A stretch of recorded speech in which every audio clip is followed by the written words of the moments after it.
something that is crazy. All right. So I think this is going to encourage a lot of people because I know people's mind is like, okay, when you hear scientists speak, they always saying something of the Earth is 4 billion years old. The sun and the moon is 4 billion years old. But then you look at the time and it's like, what? 2018. What? How are y'all calculating? How you get 4 billion for the sun, moon, and everything else, but only get 2018. For now, something is not right. Something is fishy. Can everybody hear me right now? Type in yes, no, promise to repeat something. All right. Is everyone on Facebook? Can you hear me? Periscope, can you hear me? Those on YouTube, can you hear me? Because I want this to fall on deaf ears. I want people to be able to hear.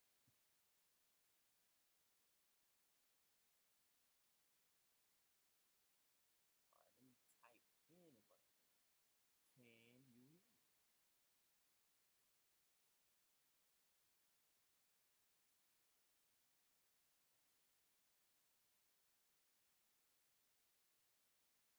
right. Let me just hop through that. Hold on.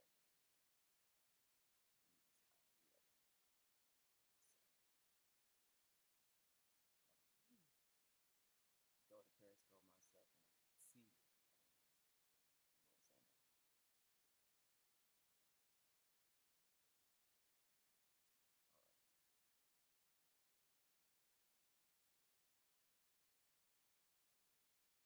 Testing. Can I hear myself? Can I hear me? Testing. Slow. Testing.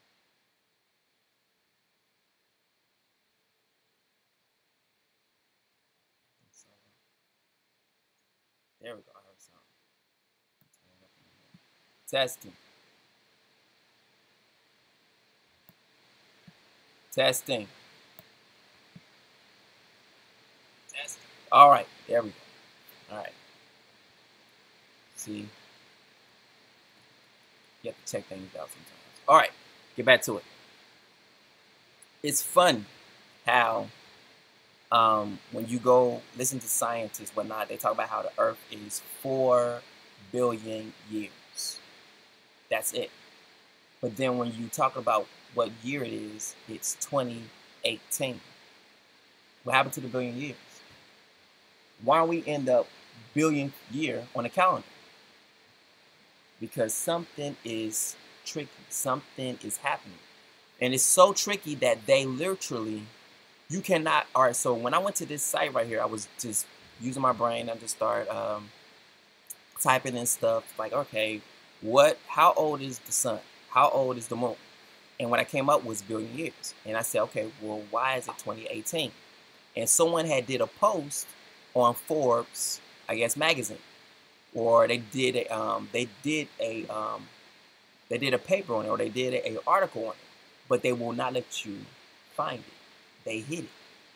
So I got it right here. I can't even share it. I went to go try to share this on Facebook. It will not let me share it on Facebook. So we're going to look at it ourselves right here. We're going to read it. Make that smaller.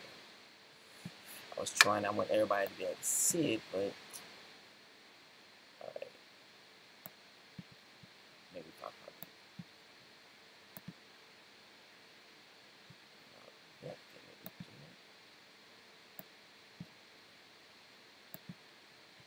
It says, how do we know the Earth is 4.4 billion years old? Right? So we see that.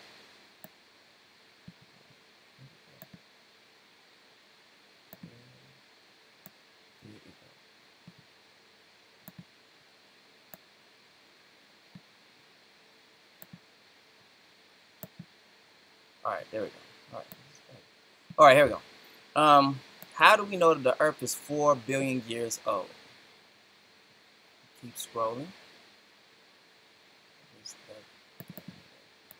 Adjust the screen. There we go. All right. Push everything in so y'all can see everything that I'm seeing. Then, all right. Now, let's get it. How do we know the Earth is 4 billion years old? Do you believe that the Earth is 4.5 billion years old, according to science, or 6,000 years old? That says a lot right there. If it's 6,000 years old, then according to Scripture, we will be on the 6th day. All right. Now, it could be later than that. It could be like 6,999, moving towards the 7th day. I say that for a reason. Let's go. All right. According to the Bible, originally appeared on Quora, the place to gain the shared knowledge, empowering people to learn from others and better understanding the world. Look, the Earth solidified 4.54 billion years ago, plus or minus 1%. That's a fact. And if your belief is not aligned to this fact, then you are what we call wrong. All right? The age is arrived at by several cross-checking lines of evidence, but the great antiquity of the Earth has been apparent for much of human history. True, scientific progress repeatedly found our home to be much older than previously suspected, but the widespread view that the planet is only a few thousand years old is relatively new and has no basis in either fact or scripture. Is that the truth? The 6,000 year age was arrived at by James, whoever you are, Ussher, a 17th century Irish archbishop who counted up estimates of the ages of Abraham's family listed in the Old Testament and calculated that the creation began on a Julian calendar. Look what they said. Julian calendar on Saturday, October 22nd, 4004 BC. All right, at 6 p.m. Really? Ussher made a lot of assumptions, chose to ignore inconsistencies within even those scriptural sources known at that time, and was unaware of certain now obvious translations issues importantly, including the way the Babylonians counted, but that's besides the point. As William Henry Green wrote, the scriptures furnish no data for a chronological computation prior to the life of Abraham, and the Mosaic records do not fix and were not intended to fix the precise date either of the flood or of the creation of the world. So we got a problem going on right now. In other words, even if Ussher's calculation were correct, it isn't. That's what they're saying. It would only tell us when Abraham lived, not when the world was made. But even this doesn't matter. For as Thomas Paine reminded us, the only revelation we can really trust is the creation itself. Now we know in scripture it says what? That the sun, the moon, stars, all were created on one day. So all of these elements should be this. Thank you, sir. So all of these elements should be the same age. The sun, the moon, and the stars should be the same age. So if the moon is a different age, the sun's a different age, the stars a different age, there's something wrong because it was created within the same day. Now, even though if the sun is 4,000 years old, then then the moon should be as well because they've always created on the same day. All right, let's go. All right, we can really trust. Okay, when nature disagrees with scripture, scripture must necessarily be wrong. Oh, look at that. We'll say that again. When nature disagrees with scripture, scripture must necessarily be wrong. Now, this is what we need to see here. Who is telling us what nature is saying? NASA. What does NASA mean in Hebrew? Let's see what that means. So people understand here that people can keep things from us, keep things hidden from us, just because they themselves call themselves to be experts in a certain area. Therefore, causes for the whole world to trust what they are saying. NASA. There it is. I already researched that before many times. NASA Hebrew. See what it means. See it right there? I ain't got it. NASA means to deceive. Deception. So, let's go back here what he said. Is that what it is? I think that's it. Yeah, alright. So yeah. So we see NASA means to deceive. Alright? So this is pretty much who it is. These are the ones who are the heads of knowing what's going on in creation, nature, blah, blah, blah. They're the ones who supposed to have these certain kind of degrees and PhDs and all that kind of stuff. All right, so when nature disagrees with scripture, scripture must necessarily be wrong. Let Yah be true, but every man a what? Liar. All right, nature tells us Usher was off by 6 orders of magnitude. The earth formed a persistent solid surface 4.54 billion years ago. Okay, so that is crazy. Life appeared no less than 3.8 billion years ago. Let's see, is that true? Let's look at that. Let's look at that. Let's see if that's true. According to scripture, when was man created?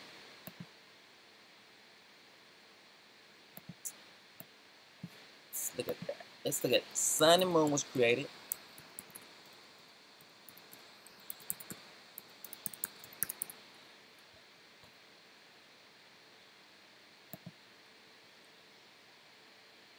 Bible. All right. That's what we're gonna look at. All right. Let's see when it gets. So this is all important based off of their calculations. So they will be saying that this is wrong. That's what they're saying. So everything, whatever we read here, if it's off according to them, then they're saying that this right here is wrong. And that can't be. So let's go. We're gonna go, I'll use King James Version. Alright. We're gonna look at verse 16. Let's get it. Alright. So we see the first day. What? God said, let there be light. Okay. Alright. And Yah divided light from the darkness. Alright. So he's already making a separation. So he's making preparation for the sun and the moon, obviously. Okay. So then on the second day, he does what? He separates the waters from the waters. So up in the sky is water. Okay. I want y'all to know that. There is water. When you look up in the sky, you see all that blue up there? That's water. Right? That's what that is. It's water.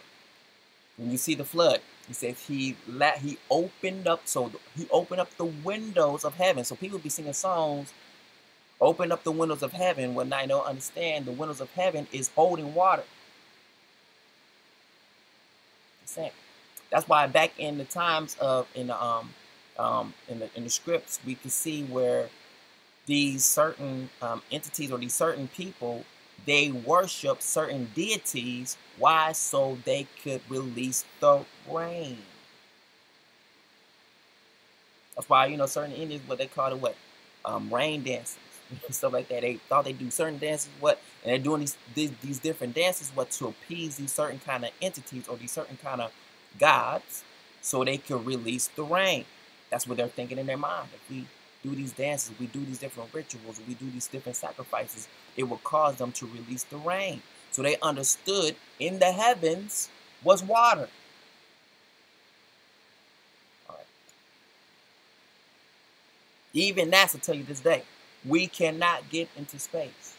But they won't say it that way. They'll say that We can't get through Earth's lower belt. We can't get through it. And that's the Allen belt. The Allen belt is what keeps people inside of this bubble where you cannot get into space. They've never, and I say this out loud and proudly, they've never been to space. They've never been to the moon. Never been to the moon. In fact, they're talking about it right now. They said if we was to get through, Earth's lower belt, that's what they call it, which is the thing that's keeping them from getting to space. They says there's a lot of hot gases, and those gases would burn up our rocket. Wait a minute, hold up. But I thought you did this before. You mean something done happened? Why can't you just go through the same place where you went through the first time? You know, when y'all said one step for humanity on the moon. Remember that? That big old shebang? Back in the 1960s?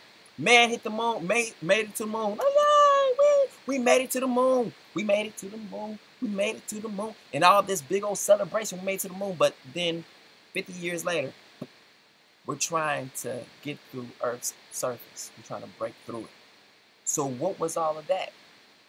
That was this right here. Green screen. Just because they release a green screen now doesn't mean that they didn't have the green screen technology back then. I can't tell you that. Because then you'll be like, wait a minute, what can this green screen do? It can make you think you're somewhere else. And you're not. But I digress. Moving forward. Alright, so we see the third day, water. The fourth day, the sun and the moon. Alright, so look at this. So fourth day, sun, moon, and stars. Now, let me show you this in scripture before I say it. It's why you can see this is so very, very, very important. Time might be nearing and we don't even realize it. Alright. 1,000 years.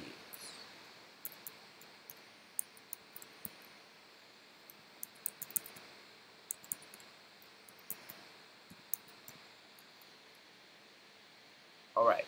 So, Peter, or Kepha, it's in Hebrew.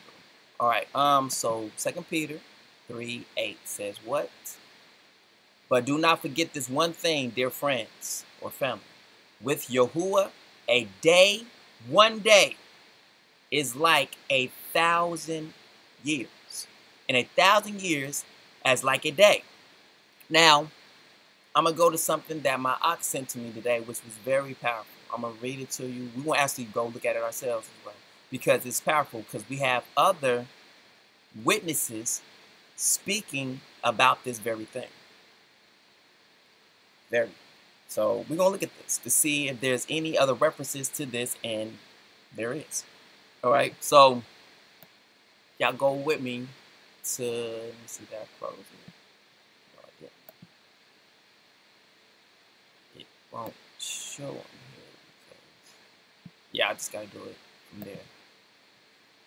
We're gonna go to Jubilees. Go with me to Jubilees chapter 4. Alright? We're gonna see something here. And then you'll see why I put what I put, the penalty of knowing. Because there was a penalty for knowing what they wanted to know. It's a penalty. Alright. There is a penalty for wanting to know. I don't think they knew there was a penalty for it, but, well, he told them there was a penalty. But I want to show you that when Yah says something, he means what he said. And even the scriptures quote it perfectly. Alright, so we're going to look at this, and this is thanks to my Ak man who would bring this out, because y'all know I've been doing a study on, since y'all giving me that, that literally that everything flows from the tree of knowledge of good and evil, and every single time you got a choice, understand it's the tree of knowledge of good and evil, prompting you to do something outside of Yah, because Yah's word is absolute. There is no choice when it comes to Yah's word. When there's a choice that's given to you, that means it's something prompting you outside of what Yah said. When Yah said, eat from this tree. These trees right here, good to eat from.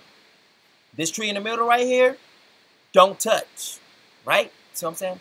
So when the serpent came, hey, the day you eat of this, you'll be like what? Elohim. And then inside of that tree is what? The tree of knowledge of good and evil. That's choices. But Adam and Eve didn't need a choice. They just needed to be obedient. Now what's happening now? Is Yah giving us a choice? Or is he demanding obedience? Demanding obedience. There is no choice. Remember, even the scripture says, like, if you are bought with a price, you are not your own. If you are not your own, there's literally saying in the context, you don't have a choice. If Yahushua died for you and you claim him as your Messiah, you have no choice. Your only option is to keep what he said keep. Man shall not live by bread alone, but by every word that proceeds from the mouth of Yah. That does not sound like a suggestion. That is a command.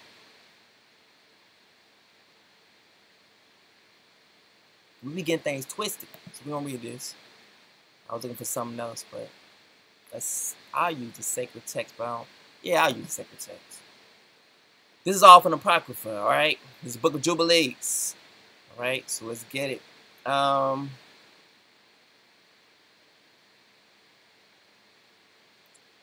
at, everything is jacked up on here. Oh, there it is. I see it. It's up here. All right. Boom. I highlighted that for a reason. Let me see if I can make that a little bit bigger. And I'll just scroll it so y'all can see it. All right. So we're going to start at verse 29. All right.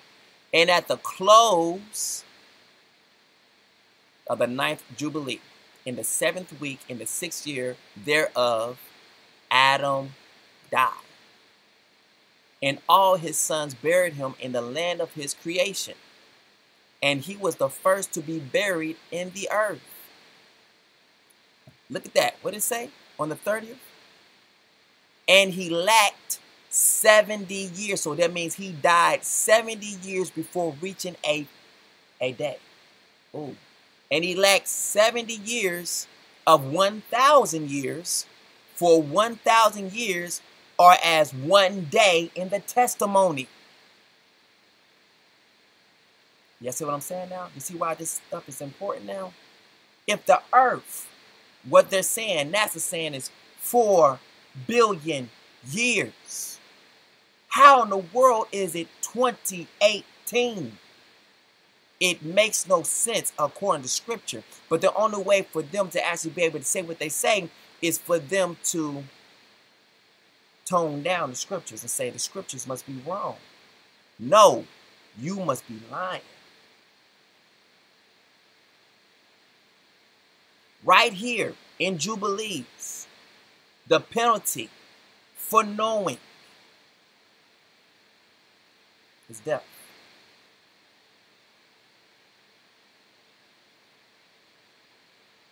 Look at it. Adam and Eve, let's look at that, what they ate. Y'all know what they ate, but I'm going to show it to you anyway, because for some people who don't know. Because they even said that. And it literally talks about that too, for eating the tree of knowledge. Let's look at that. Hold on.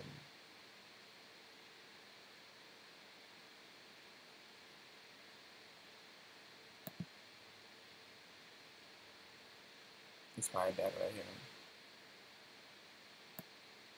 There it is. Right there too. Boom.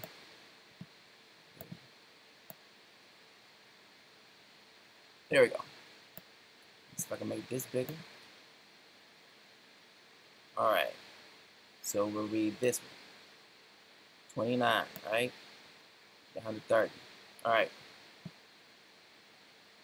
And at the close of the 9th Jubilee, in the 7th week, in the 6th year, 9:30 a.m.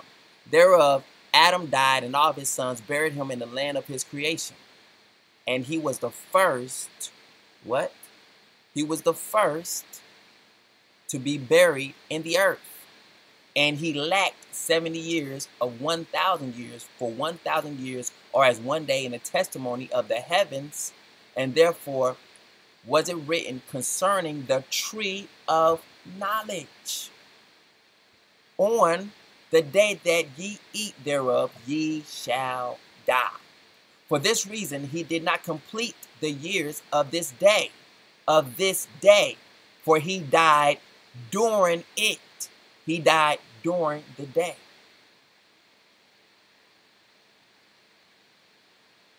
Look at that. He died in a day. He died within a day. The day that you eat of this is the day you die. I hope y'all got that. So let me see what y'all said. To understand how these days go. Maybe I should just go back. I was already there in the garden. Boom, I'm already here. So I need to go over. Look at that.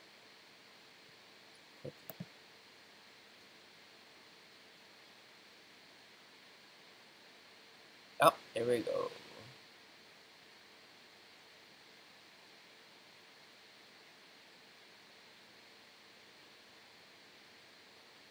Next one. There we go. All right.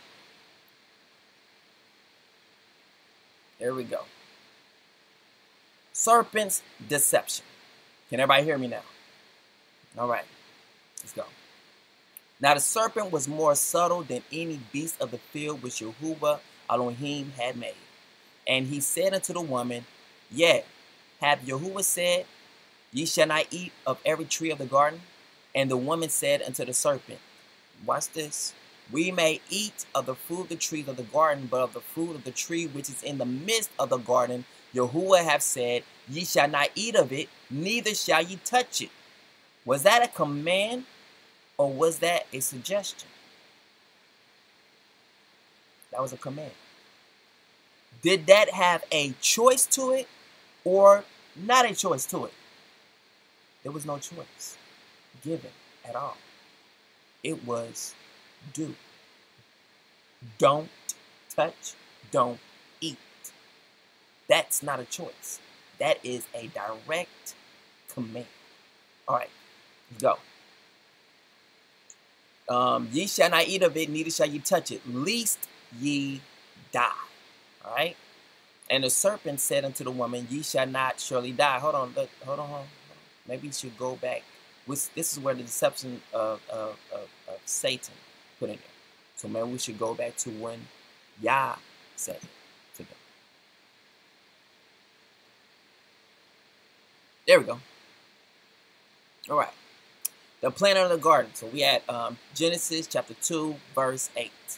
And Yahuwah Elohim planted a garden eastward in Eden, and there he put the man whom he had formed. And out of the ground made Yahuwah Elohim to grow every tree that is pleasant to the sight and good for food. The tree of life also in the midst of the garden, and the tree of knowledge of good and evil.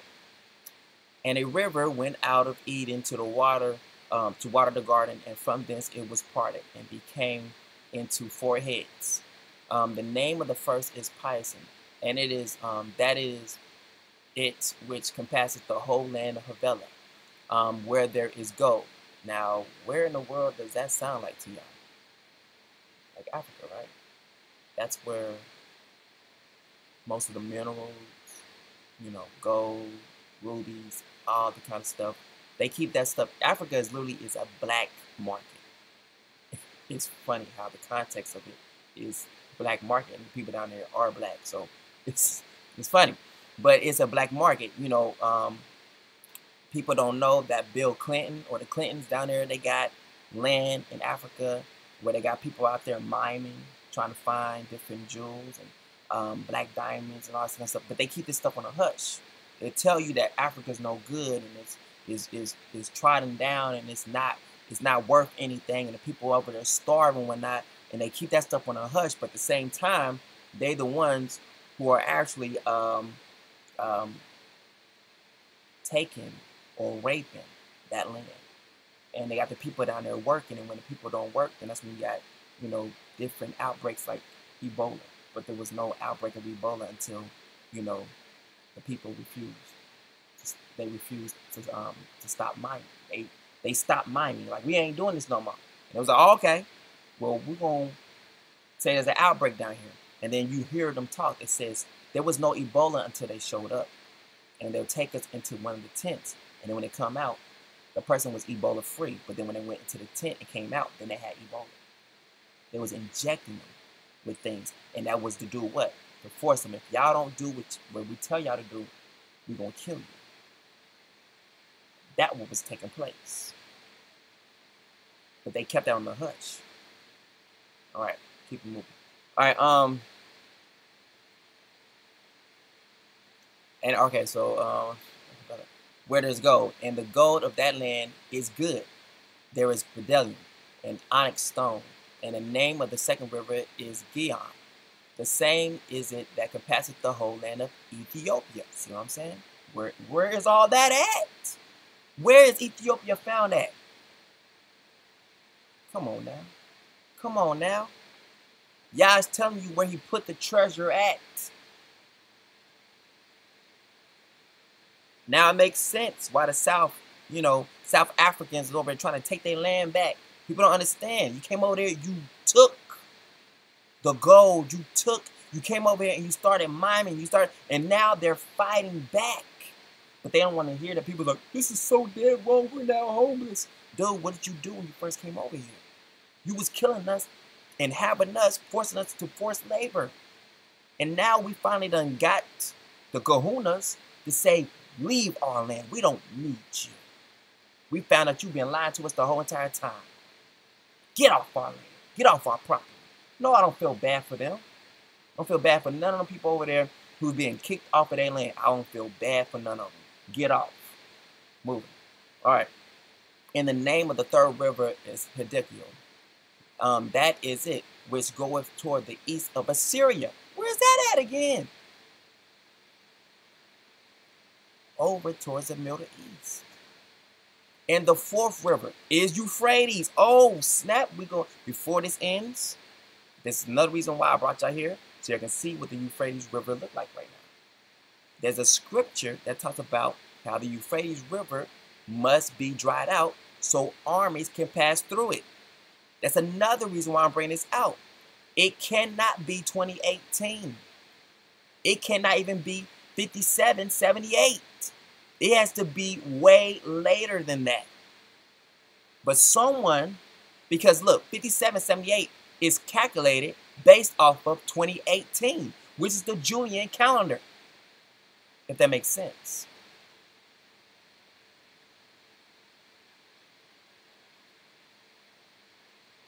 All right, so we see right here, then we get to it. The forbidden fruit. And Yahuwah took, Yahuwah Elohim took the man and put him in the garden of Eden to dress it and to keep it. And Yahuwah, look what he says. What does he say? He suggested to him? Or is this a command? Hold on, let me make that wider. So y'all can see this. I ain't making this stuff up. And Yahuwah Elohim commanded the man. In a command, there is no choice. And Yahuwah commanded the man, saying, of every tree of the garden thou mayest eat freely. But of the tree of knowledge of good and evil, thou shalt not eat of it, for in the day, listen to those words, for in the day, we just found out, 1,000 years makes up one day.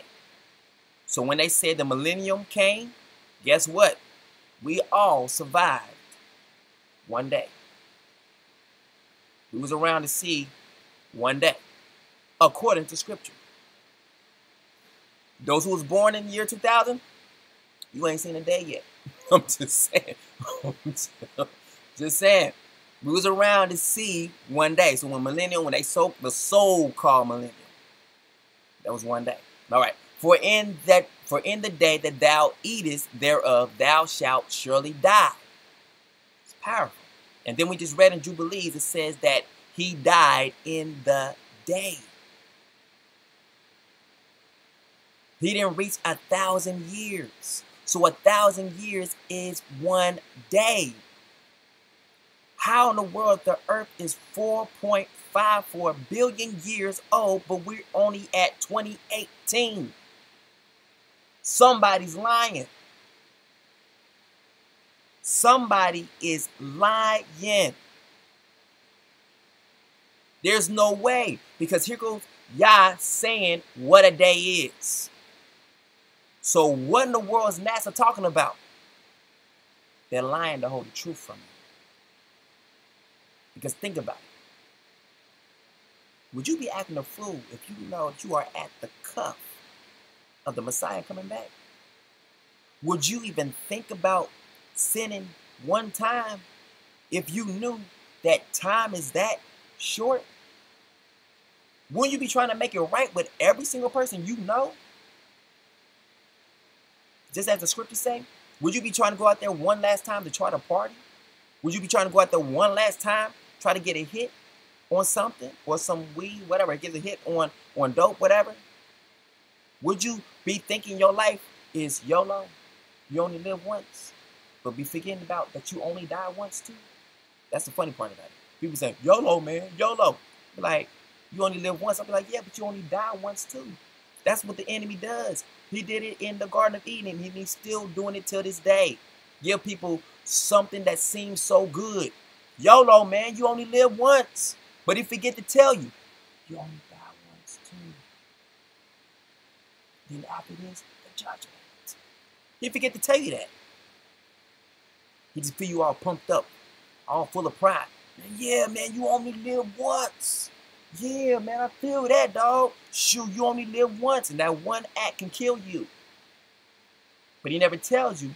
He hold on to that other secret like, yeah, you only die once too, fool. You only die once too. Flesh and bones. You only die once too, human being. I got you like I got Adam. I got you like I got Eve. Yo. Everything that's dope, everything that's hip, everything that's out here in the world that is engaging and got your attention, guess where it comes from? The tree of knowledge of good and evil. Truth is absolute. Choice comes from the tree of knowledge of good and evil, because inside of it is a choice.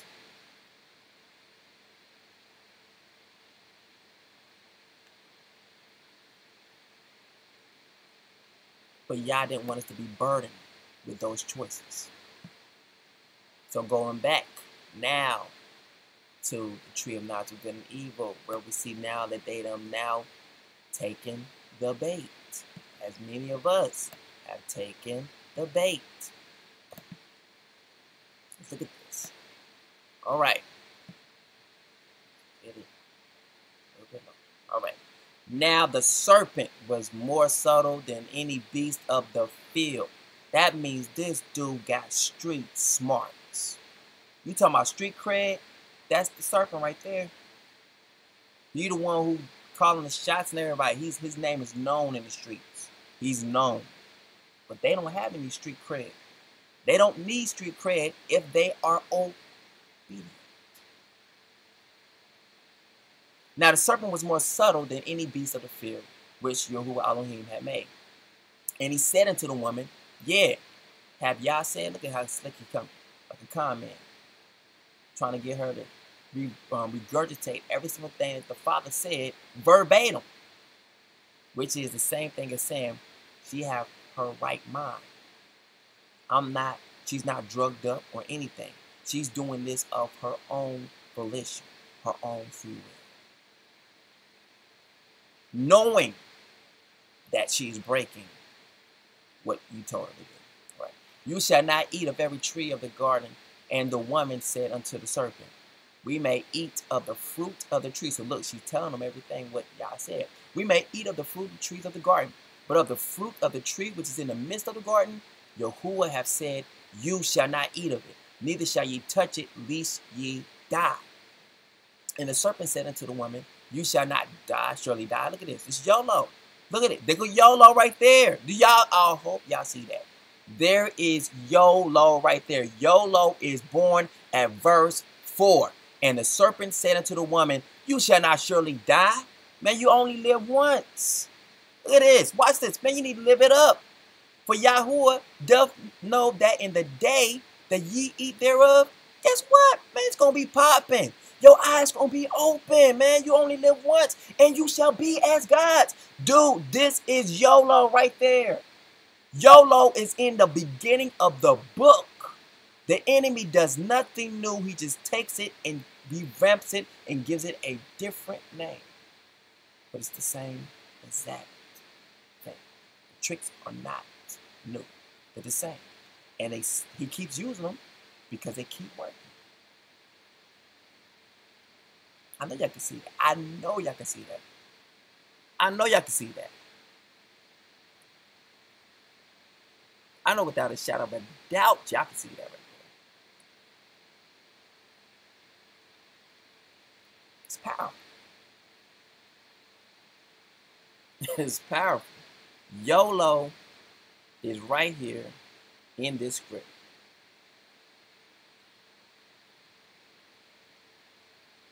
Can y'all hear me out there? Can y'all still hear me?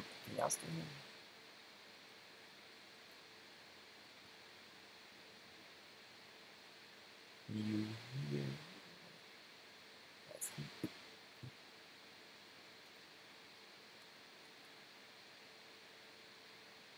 I can't see nothing. If anyone say anything, I can't see no word. I can't see nothing.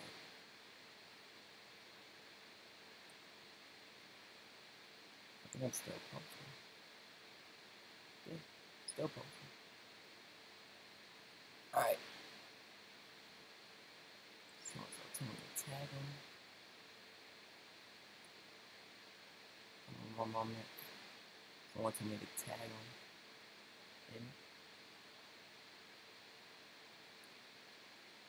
Alright.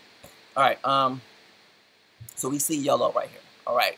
You shall not surely die, for Yahuwah doth know in the day that you eat thereof, then your eyes shall be opened, and you shall be as what? Elohims. Right? Knowing good and evil. And when the woman saw that the tree was good for food, and that it was pleasant to the eyes, and a tree to be desired to make one wise, she took of the fruit thereof and did eat, and gave also unto her husband with her, and he did eat. Now who dies first though? Adam. But he eats the fruit last. But why does he die first? Because he knows better. And the eyes of them both were open, and they knew that they were naked. And they sewed fig leaves together and made themselves aprons. So we see, now, there's a penalty for this. The penalty of knowing, right? Now we're going to look at some other things, all right? We can go back to, we already said the sun and the moon. We already went there. Look at this, what it says here. Look at all these days. 4.5 billion years ago. Come on now. Someone's lying. Somebody's lying. And all because of that. Look at this. For this reason he did not complete the years of his day, for he died during his first day. What was his first day? The first day would be 1,000 years. So for this reason, Adam did not complete 1,000 years. He did not live for a day. He died in the same day that he ate of the fruit. It's powerful. The day that Adam and Eve ate of that fruit, he died in that same day. It's powerful. Now, when we look at the earth and the moon, stars and stuff, this is how it could be arranged in a way. If you want to look at it this way. When Yah made the earth, the moon, stars, he could have made them all in the same day, but as we can see here, so on the 100th day, so it's day 100 years. Boom. That's still the same day. And then 200 years down the road, he can make the moon. And 20 years down the road, and then another couple of years down the road, he can make the stars. All that is still within a day. So if we looking at it this way, then it means like this. It was a process. 1,000 years, first day, Yah says, well, let light be. So after 1,000 years of the earth being without form and void, and darkness upon the face of the deep, and Yah moved upon the face of the waters for 1,000 years. Then after those 1,000 years, he say, you know what? I'm tired of looking at this for 1,000 years, whatever. Let light be.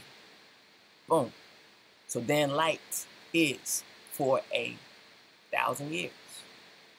Then you know what? I'm tired of seeing these waters just not doing anything.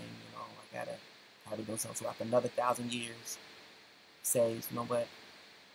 Calls for the waters to separate. Then after another 1,000 years, he come up and like, you know what? I'm gonna go ahead and say, you know what? Waters, let the dry land appear.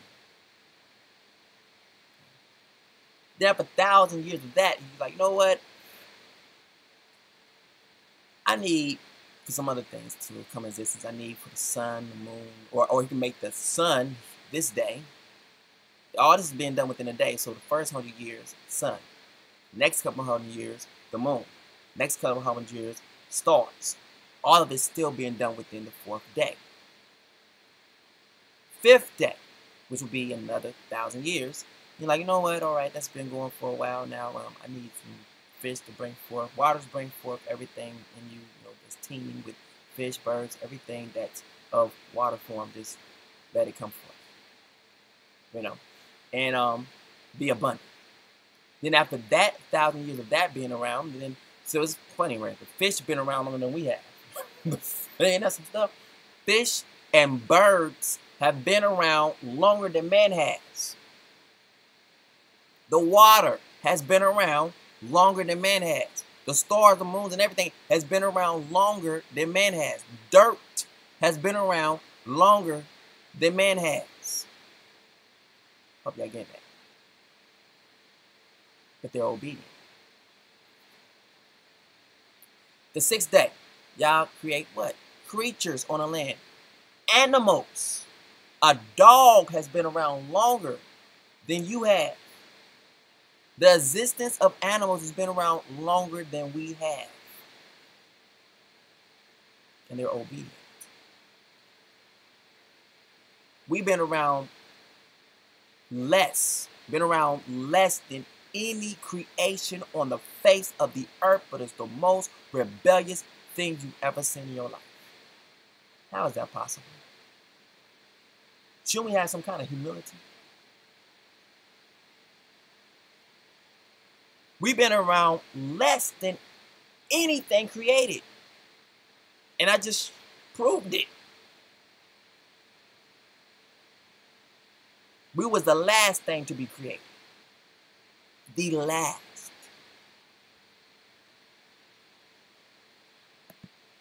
That's powerful. And it's humbling at the same time.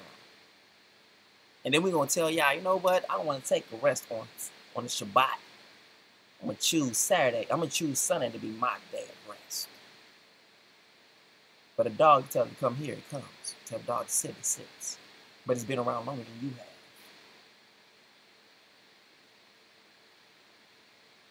Obedient. But we are disobedient because we want to do what we want to do. There's a penalty for knowing. Let me show you that too as well. I'm going to bring it over. There we go. Maybe it might let me do it. Maybe it won't. I'm going to test it out.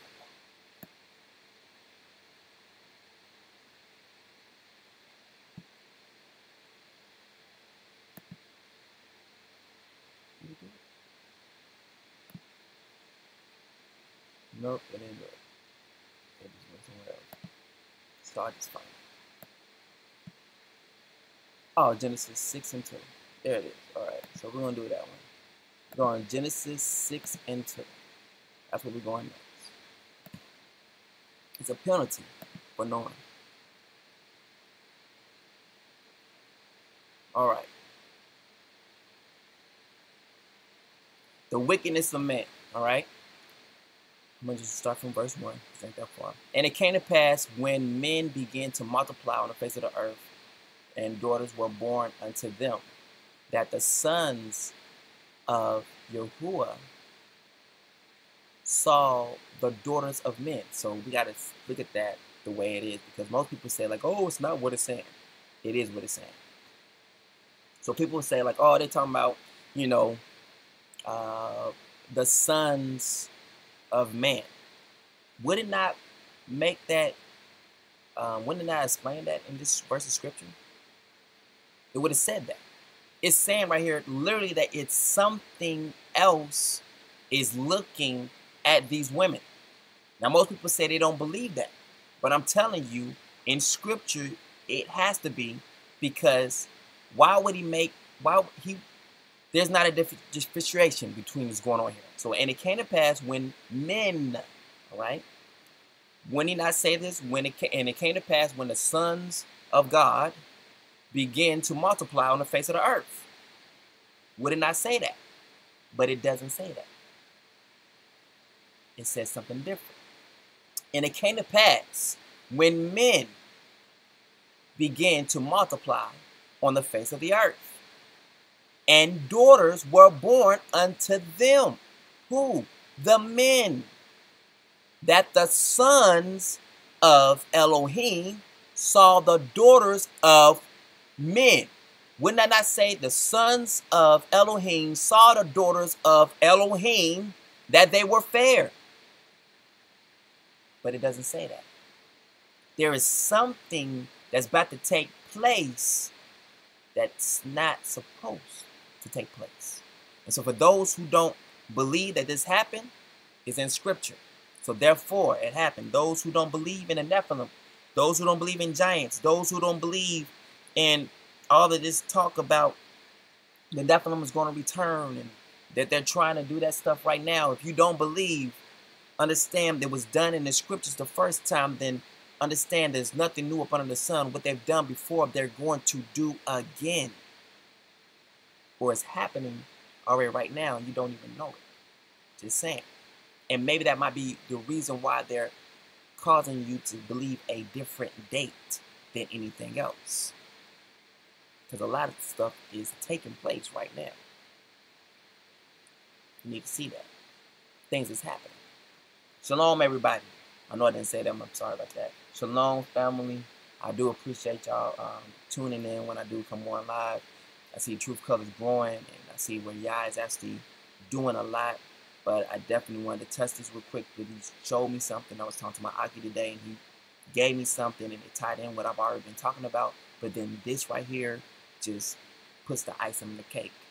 We may not have enough time to get right. I'm just saying, if you, according to what we think time is, that's what I'm saying. All right, let's go. And it came to pass. All right, so I said, so I'm trying to let y'all see that there is something other than regular human men looking at these daughters of men. That's what's taking place. All right. So that they were fair. So they're looking at it like, oh, dang, they thick. My goodness, look at that body right there. Oh, my. Thank you, Yahuwah, for making them. But they ain't for you. They're for other men. So these beings, and they took them wives. Now, in order for a woman to be your wife, I mean, so anything to seal the deal, that means you have to copulate with them, right? You have to have sex with them.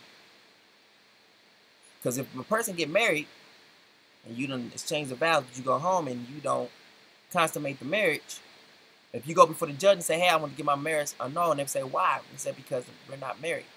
You know what I'm saying? We never sealed the deal. You know what I'm saying? Sex is not marriage, but You know what I'm saying? It seals the bond between the two becoming one. Why is the two become one? Because the two of them becoming one is the act of sex. You are putting your spirit inside of her spirit inside of your spirit. Your spirit is not like this no more. It's the two shall become twine, one. Why? Because when you have sex, it binds you. It's like super glue in the spirit realm. Your bodies, yeah, they still able to move and fraction with them, but your mind, your heart, your spirit, everything that's a part of you is being copulated and grouped in together with this other being now. Do you understand how why sex is so dangerous? It's very dangerous. And why diseases that come through sex, why they're so deadly, there's a reason behind it. The literally diseases that come out of that is a spiritual disease that has manifested in the natural.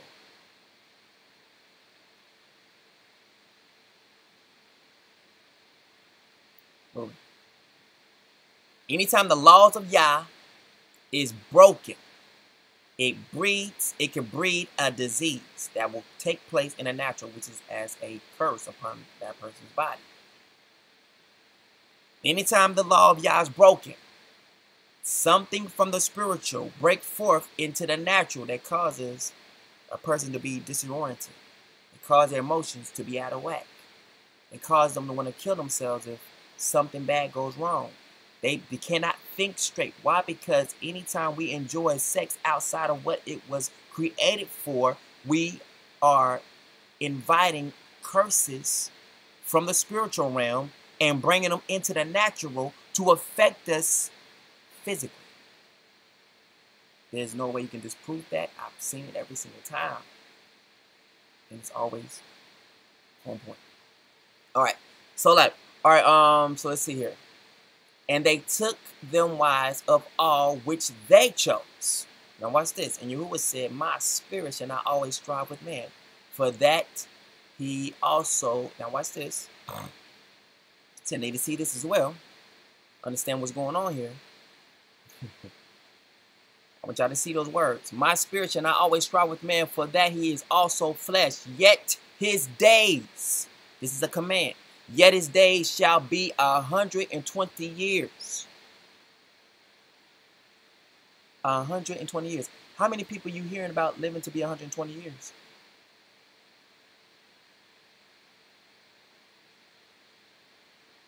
You don't hear none. They die what? 45, 60, 80. Some be 101. Some be like 118 though. They close to it. I seen a person who was like 114, 116. They was close to their mark. We think that we live to be 80 years old. We're doing good. No, you're still doing bad. Because you're supposed to be 120 years. But if you don't know, then they can take it from you.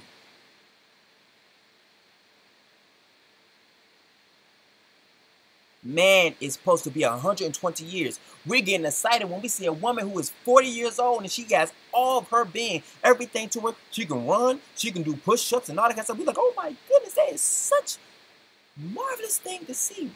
Because you don't hardly ever see a 40-year-old person able to do all those things.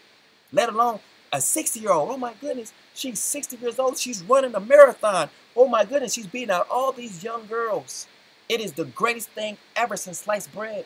Wow. Why? Because you don't see people reaching the age of 60 being that vibrant. By the time you reach 60, you like this, old and decrepit. Oh, my knees hurt, my back hurt, my breasts hurt, my butt hurt. Everything about my body hurts. It hurts when I breathe. Just take me. Oh, Yahuwah, just take me. I'm ready to go.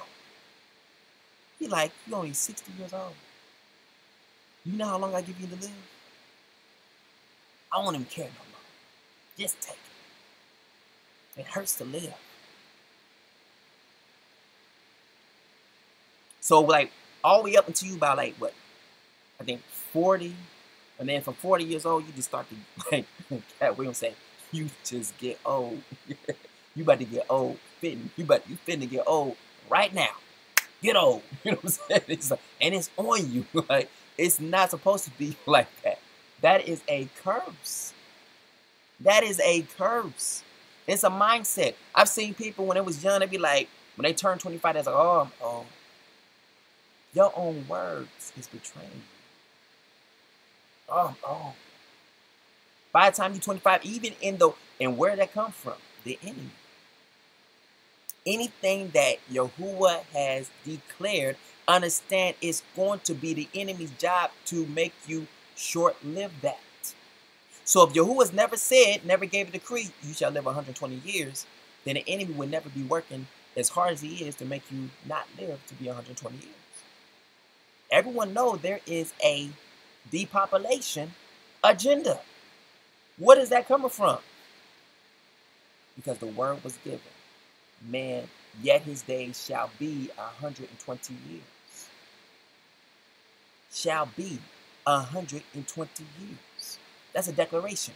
You shall live to be 120 years. Meaning you're not supposed to go past the threshold of 120 years. Your maximum life sentence is 120 years. That's the max that I set it at. You can't go to 1,000. You can only go to 120 years. And after that, you gotta die. You gotta go. You can't go past 120 years. Not unless he's merciful. But I don't see that in scripture. I just see you shall live to be 120 years. But the enemy's job is like, okay, so he decreed it shall be 120 years. I gotta get to working. I gotta make sure they don't ever reach 120 years. So what I'm gonna do? Affect the food. I'm gonna cause super hard labor. I'm gonna invent all these machines where it's gonna emit all these kind of gases and all kind of stuff like that and causes cancer. I'm gonna make all these kind of lotion and these different products. I'm gonna make these hair products and all this kind of stuff they're gonna be putting on their body and putting inside of them. And the stuff is gonna be seeping into their body, whatnot, causing cancer to kill them. I'm gonna cause breast cancer. I'm gonna do all these kind of different things so they don't reach 120 years. And I'm gonna make pig look so delicious. But they won't even know that it sits out. Let me show that real quick. So I got some people here who love pig. I know some people do. I know they do. So we're gonna look at that real quick. Before we go to this other thing, we gotta look at it.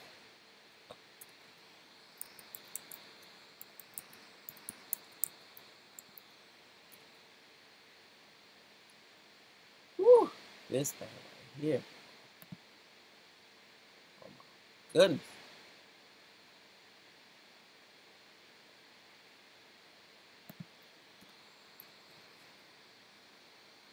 Yep, there we go. Pig saying. This is nasty. Freaking nasty. Nasty.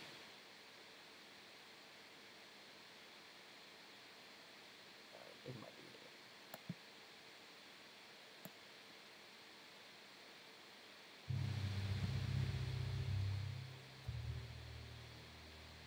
The diabetes, the heart disease. Y'all hear that? Are affecting about 70% of deaths. We have epidemic breast debilitating disease that's overcoming the country. 18% of children have everything obese like. We're on par to have 1 in 3 people be diabetic in the next 25 years. That's crazy statistics. Have a very dangerous situation. Large amounts of these substances have unquestionably been associated with clogged arteries, high blood pressure, diabetes, autoimmune diseases. Absolutely, the science is solid. We're talking life and death. Health organizations have become co-opted. There are taking money from the very industries who are causing the problems. There's a very strong pharmaceutical industry and lobby that has a huge stake in preserving the status quo. We've got a $35 billion statin drug industry. Do you ever want to see that go away? The government's in bed with anyone that gives them the most money. These are government programs. Consumers have no idea. They consider it normal that a town the size of the town I grew up in gets wiped out every year.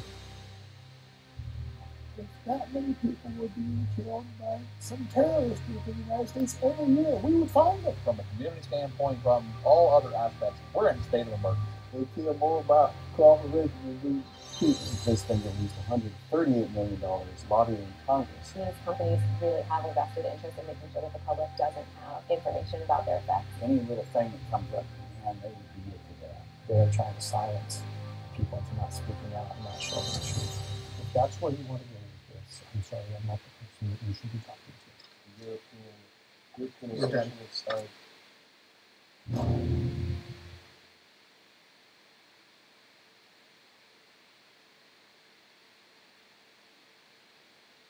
Wow. Y'all see that? Girl didn't want to talk. Didn't talk about anything. Look at this. All of this stuff is going on. Why is this happening? I just showed it to you. Because a decree was given. Man shall live to be 120 years. What is the enemy's job? To make sure that you do not reach that age. Why? Trying to disprove Yah. To make him seem like he's a liar.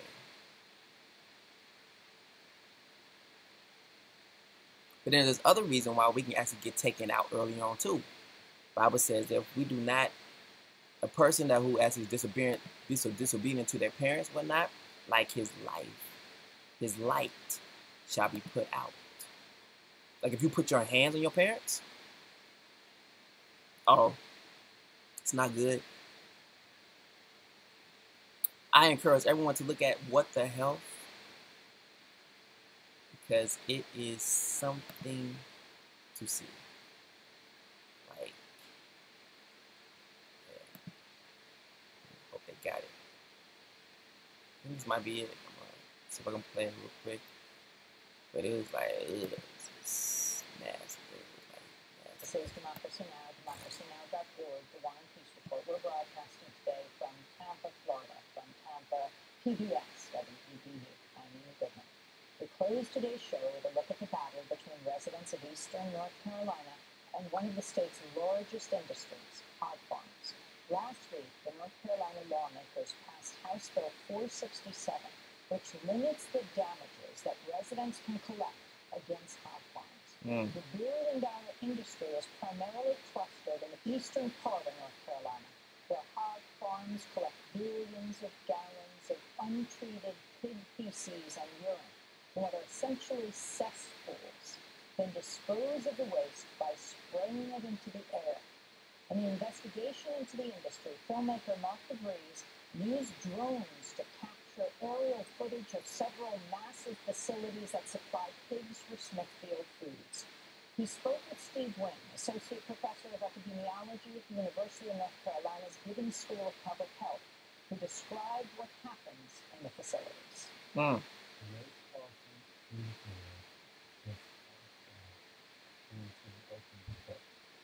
A cesspool.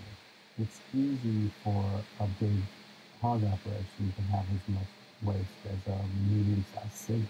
Of course, the pit will fill up, so it has to be emptied, and they're emptied by spraying the liquid waste. Yes, you heard that right.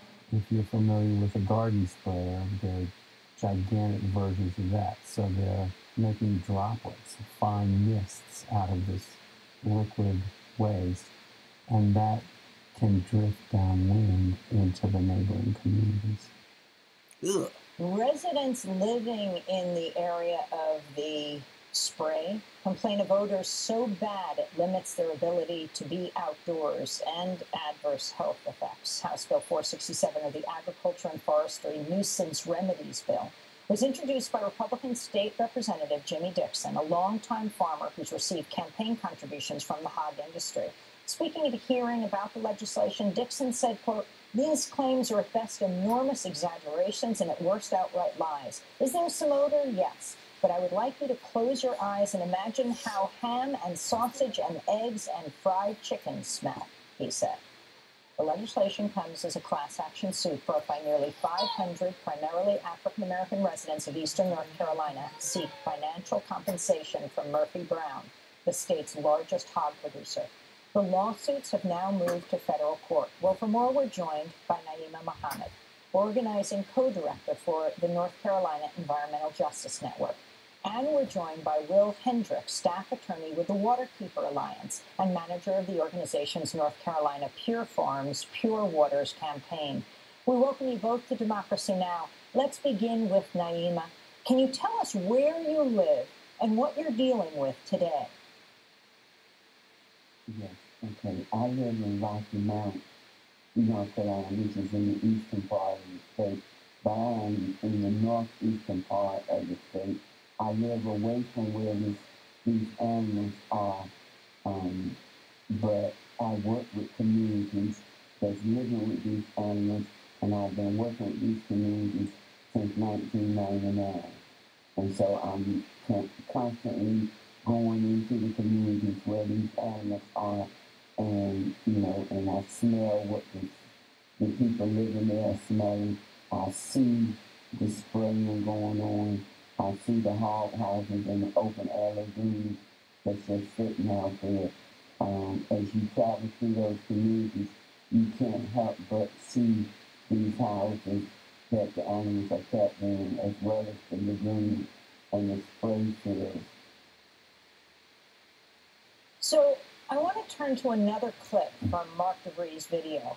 Here he speaks with Elsie Herring, a resident of Wallace, North Carolina. She's part of the complaint filed with the EPA seeking more protections for neighbors of hog farm operations. This is what they spray animal waste on us. It's about 8 feet from my mother's house. Like on the next. It's not, you think it's raining? Yeah. You think it's raining. You don't open the doors up or the windows, but the odor still comes in. It takes your breath away. Then you start gathering, you get headaches. And I want to turn to former pig factory farm owner Don Webb. I shut my hog operation down and I got out of it. And I couldn't, I just couldn't do another person that way to make them smell bad. It was a cesspool that you put feces and urine in, a hole in the ground that you dump a toxic waste in. And I've seen dead hogs in them and stuff like that. I've seen it. I've talked to the people. I've seen the little children that say, Mom and Daddy, why we got to smell this stuff? You get stories like, I can't hang my clothes out. Feces and urine odor comes by and attaches itself to your clothes. And then people will say, we're scared to invite neighbors. So that's former pig factory farmer Don Webb, who closed his farm. Naima, explain exactly what is in the spray that people are inhaling and getting on their clothes, the residents in East North Carolina? Okay, so the spray is the animal waste that comes out of the hogs are kept in tent metal housing, and they have slats in the floor where whenever they go to the bathroom or abort baby piglets or whatever happens with them, it falls through the slats in the floor and it's piped out. There are pipes running underneath the ground, and the waste is piped out into the open air lagoon. And there are all kinds of chemicals. There's and this urine and fecal matter produces methane, ammonia gases, and so you can smell it. And what people say, it smells like rotten eggs, sometimes rotten collard greens, or it's just a terrible smell. And they have been forced off of their wells because they were seeing remnants of the waste in their well waters by the coloring and the odors coming out of their well water. So, Will Hendrick, you're an attorney with Waterkeeper Alliance. Can you describe how extensive this is, how many people are affected, and what the State Carolina Legislature House Bill 467 is all about? This bill is an attempt to protect polluters over people, to deny rights to the victims of nuisance caused by agricultural operations, and to indeed deny equal rights to those who are disproportionately affected by those nuisance conditions.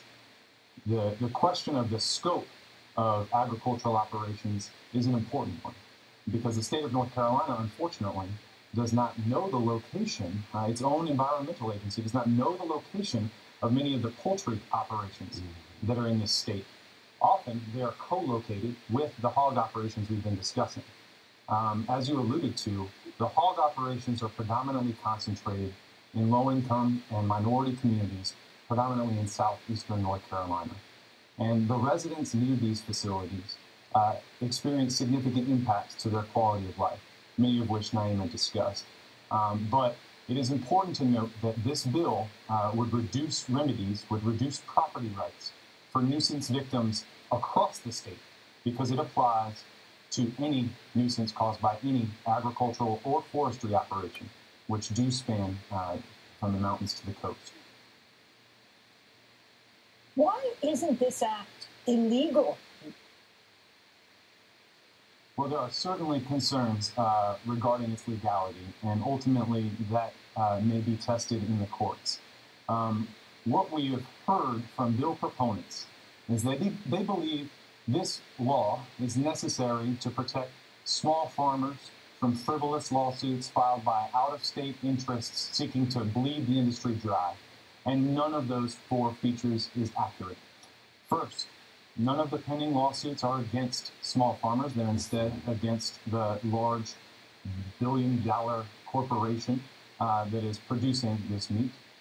Secondly, there are existing statutory protections against malicious or frivolous lawsuits filed in nuisance against agricultural operations.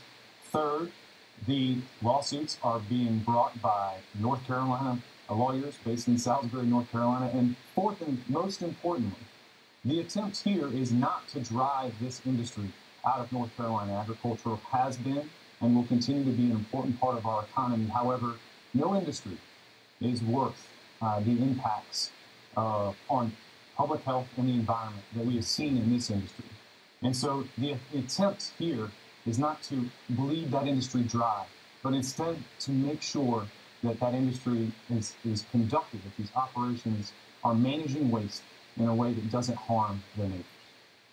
I want to go to another clip from Mark DeVries' investigation into Smithfield Foods factory farms. This is Steve Wing, Associate Professor of Epidemiology at the University of North Carolina's Giddings School of Public Health.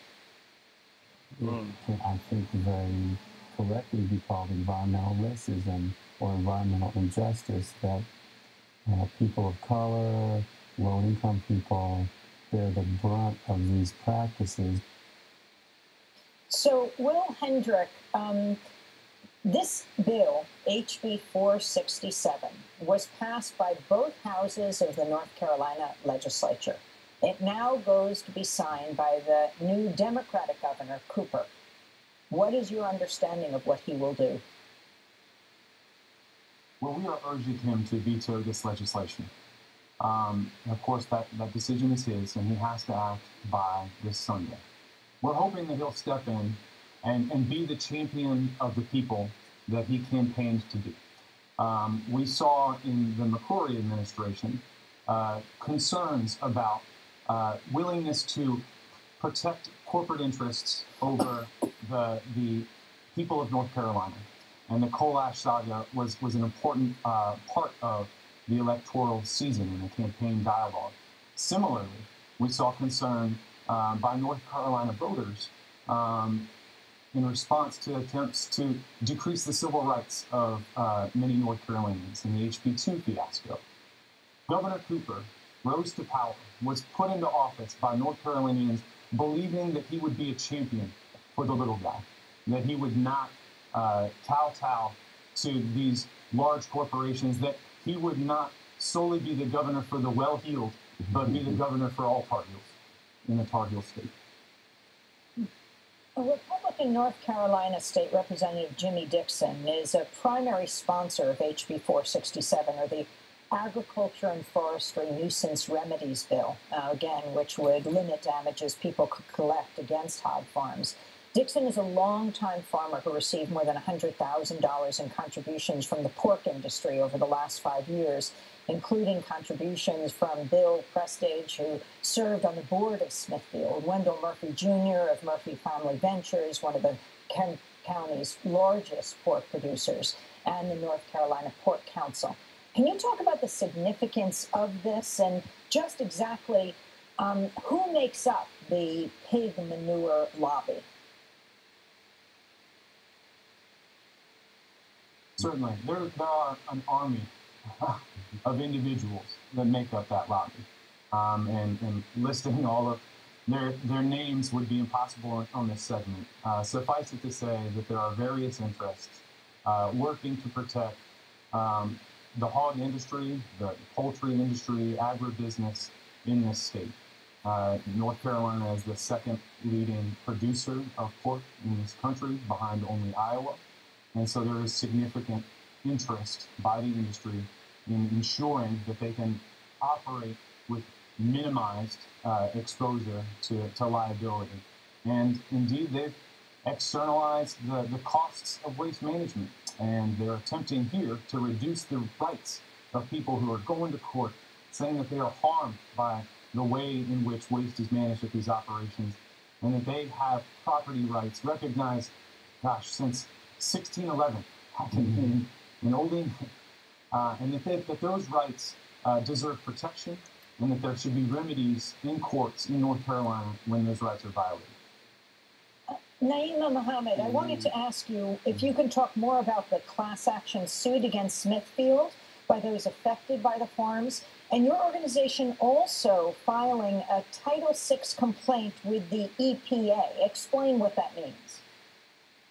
Okay, so the North Carolina Environmental Justice Network, Waterkeeper Alliance, and REACH, which is Rural Empowerment Association for Community Health, we joined together and filed a Title VI complaint, which is an act under the Civil Rights Act of 1964.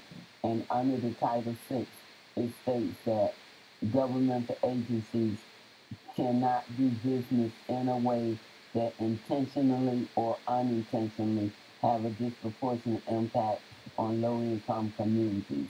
And so in March of 2013, DEQ, which is the Department of Environmental Quality, at that time it was called the Department of Environment and Natural Resources, renewed all of those contract rules permits without putting any protective measures in place for communities living with these animals, even though they had been well informed of the health impacts and environmental impacts by the research that was done by Dr. Steve Wing, and also citizens going up, talking with them. They attended the North Carolina Environmental Justice Network.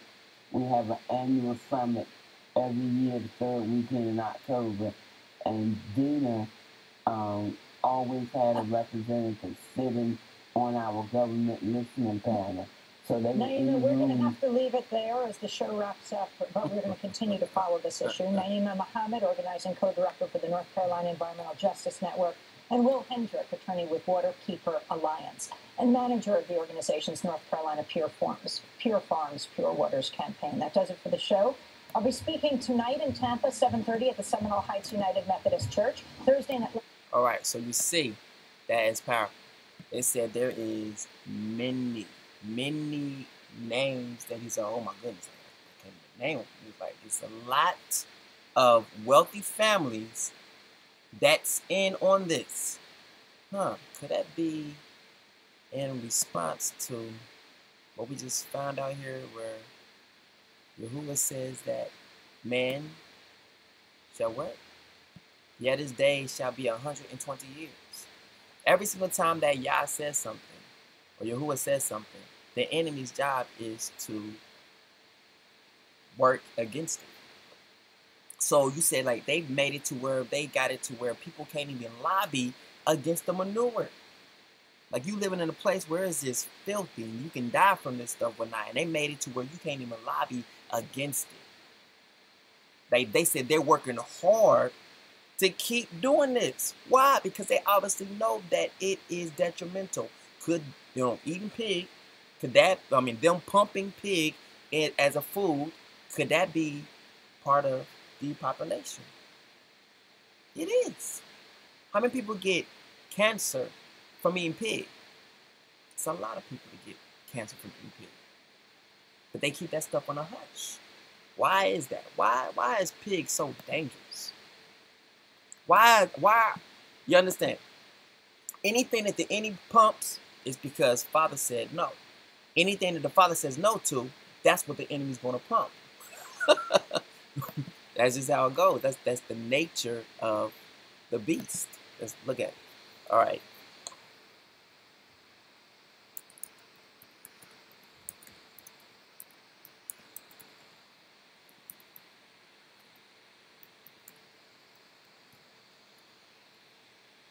All right. So we see this in both places. All right. Well, we actually see it in a couple places. All right. So we got Deuteronomy chapter 14, verse 8. Leviticus chapter 11, verse 7. Isaiah chapter 66, verse 17. We're going to look at it. Let's get it. All right. We're going to go to Leviticus. Leviticus chapter 11, verse 7. See what's going on here. Y'all just seen what they're doing with pig. You just seen how they are loving the pig right now. All right, let's do this. The pig has evenly split hooves, but does not chew the cud, so it is unclean. And the swine, though he divide the hoof and be cloven-footed, yet he cheweth not the cud. He is unclean to you. And then they're taking their manure and spreading it every single where, and it's unclean. Therefore, if it's unclean, that means it can be diseased. If it's causing disease, so people up here just going around just eating, pig is good. Now watch this. Why else would they be in the business of keeping pig around? Why would they be keeping the pig around so much? Why is it? Let's see something.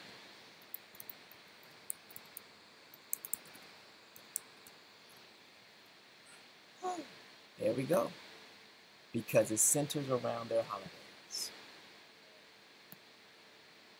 We got Christmas ham. Guess what's coming up right now? There's another kind of ham right now they call it. Exactly, baby.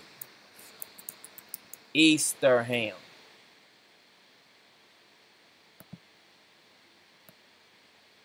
It's a booming business. The holidays is a booming business. It's about money. And we don't care who we hurt to make this money. Therefore, while you eating this, if it's unclean to you, now mind you, you don't even know.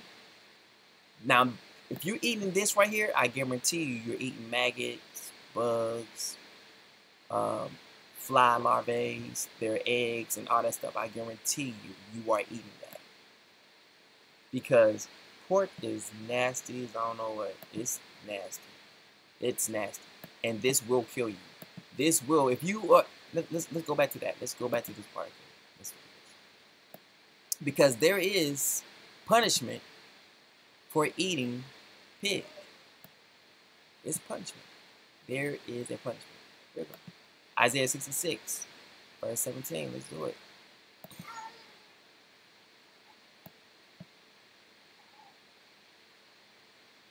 Look at this. All right. Those who consecrate and purify themselves to go into the gardens, following one who is among those who eat the flesh of pigs, rats, and other unclean things. They will meet their end together with the one they follow, declares Yahuwah. All right, they that sanctify themselves and purify themselves in the gardens behind one tree in the midst, eating swine's flesh, and the abomination and the mouse. So Mickey Mouse is no. Shall be consumed together, saith Yahuwah. You get consumed for eating the wrong things. Your life is cut short for eating the wrong things. So you dying and not reaching 120 years could also be judgment on your life because you ate the wrong things while you were living. And guess what? These people who usually die young, is they dying because something inside of them is killing them. It's cancer. Something is killing them.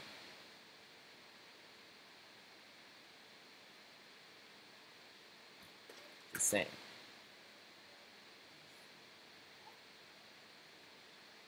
It's jacking them up.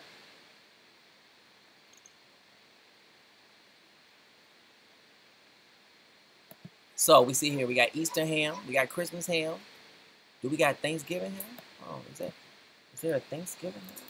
I'm sure there is. Look, I didn't even have to type it in. Look at Thanksgiving right there. Finish it up for me. Thanksgiving ham. Look at that.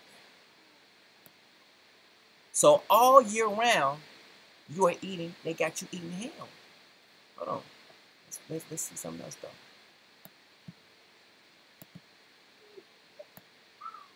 Y'all need to see this. I hope y'all getting grossed out by this. I want you to get grossed out by this. So you just, like, when you see ham, you be like, ugh. Chitlins and all that stuff. Ugh. Hope you just get so freaking grossed out by it.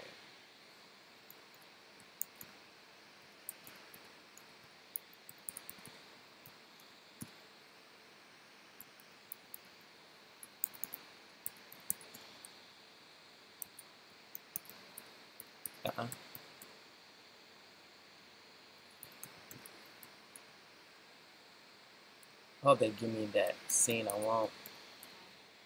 I'm looking for the sign of what the hell. I'm looking for that video. I might have to just. I know it's on What the Hell. Yeah, I might have to go to Netflix and pull that part out where they do the pig part. That is just the most disgusting part ever. But they need to see it. Yeah. You see, look at this. Ugh.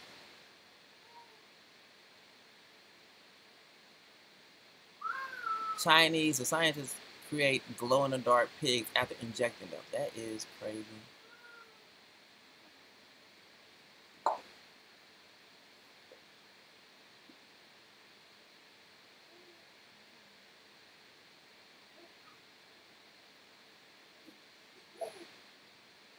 Pigs is big business. Which I need to see. Let me see. Put ports here in place. So it's a lot of things that go on in the pigs. People, it usually like pigs get picked up 2 or 3 weeks later. They've been outside in the sun for they've been outside with flies and everything for at least 2 weeks before they get picked up.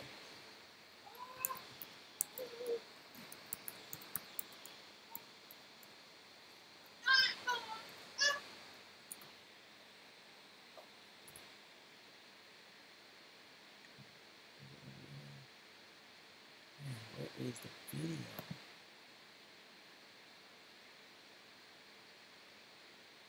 We have to keep going. Well, I just guarantee, I just encourage y'all to watch What's the Hell.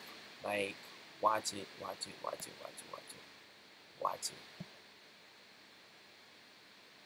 Because it's nasty. Like, y'all need to literally see that this is nasty for you.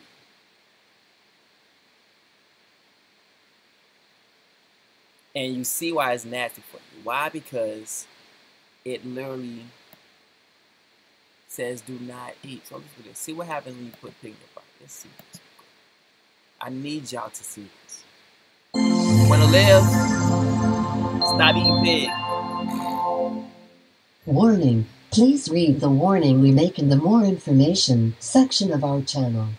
We aren't responsible for the information herein. See what happens inside your body when you eat pork. In brief moments, a written explanation. The consumption of pork is forbidden in some religions. Pigs are the animals that consume the most disgusting things you can imagine, such as spoiled foods, feces, and urine. The worst thing is that the toxins they consume cannot be eliminated from their bodies, so they actually accumulate in their organs and fat. Yersinia enteropolitica represents a dangerous contaminant which can be present in the pig's body. It causes diarrhea, vomiting, cramps, fever, and sickness. Arachnopamine is another microorganism found in animals' body which can even cause death. Loss of appetite and contamination issue can be caused by Tania solium, found in the pig's intestines. Fever, myalgia, malaise, and edema can be also caused by the parasitic roundworm Trichinella. Chills, sweating, and migraine are usually caused by the meninggal infection. Nausea and fatigue is often caused by the hepatitis E viral irritation. The intestinal parasites in pigs need to be destroyed in order to avoid all of these health issues. By cooking the pork at high temperatures, you can destroy them. Products which can be eaten raw mustn't be put with raw pork. After touching a raw pork, do not forget to wash your hands, and when you buy pork meat, make sure it has no medications, antitoxins, arachnopamine, and chemicals in it. However, the doubt about this meat still exists even when the pork is properly cooked because these animals consume many substandard foods. You can increase the risk of many diseases by consuming pork. In the production of pork meat, pigs from factory are those generally used. But many factory farms do not offer clean air for pigs, sufficient sunlight, and clean pastures. They give pigs medications and anti-infection agents as food instead of green grass, which make them grow and age faster. As we've already mentioned above, most of the pigs in the farms are surrounded by their vomit, feces, and urine. They actually develop pneumonia before being slaughtered because their feces and urine contain ammonia.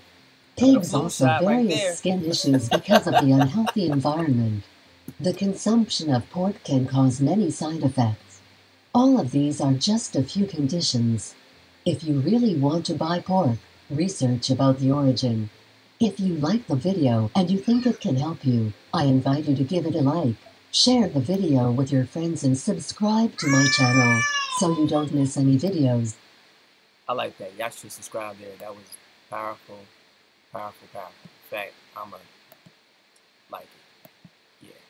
Because that video was so disgusting that even if I did eat pork right now, it would cause me to stop eating it, because that was so descriptive, and it puts visions, it puts thoughts in your mind, it paints a picture, a perfect picture of a body that's healthy, and as you eating something that's unhealthy, begins to make your body unhealthy. It literally talks about how the pig gets pneumonia before it's slaughtered. So all the pigs get pneumonia first. Then after they get pneumonia, which is killing them, they chop it up. Then on top of that, it's left outside for 2-3 weeks before the trucks come by and pick them up. And then take and pick them up, and drop them off into the stores so you can eat it. And then you somehow get sick around the same times that most pig is being consumed, which is Thanksgiving, Christmas, which inherently causes to be the so-called flu season. Okay, every time. Okay, baby. Which somehow, subsequently causes everyone. Isn't it funny how they do that? And then around Thanksgiving and Christmas is when the most pig sales is going on, and then that's when the flu season is supposed to come around. But then we see right here just now that every pig has pneumonia before it is chopped to death. And then so you're up here eating pneumonia. And then they talking about get your flu shot so they can cover it up that you're getting it from the pig. You're getting the cold from the pig. That's it. You are getting a cold from, you get a pig's cold. We should call this the pig's cold. Penalty of knowing. So, Genesis, getting back to it, 120 years, right? You see this, where Yah said what he said, and the enemy's been working ever since to try to make it less than that, all right? So then it says, there were giants in the earth in those days. Now watch this. And also after that, when the sons of Elohim came in unto the daughters of men, i.e., had sex with them, point blank. So remember again, this is not regular men. These are not regular men. People want to believe that and say, oh, they're talking about men. No, it says when the sons of Elohim. So from the very beginning, like I said, if it would have been talking about regular men, they said the daughters of men. Wouldn't it not be the daughters of the sons of Yah? But we don't see that because they're talking about something different. Most people don't want to wrap their head around it. I don't want to believe that. It don't matter if you want to believe it. It's right here. All right. So when the sons of Elohim came into the daughters of men, and they bare children to them, the same became mighty men which were of old, men of renown, meaning the Nephilim, the giants.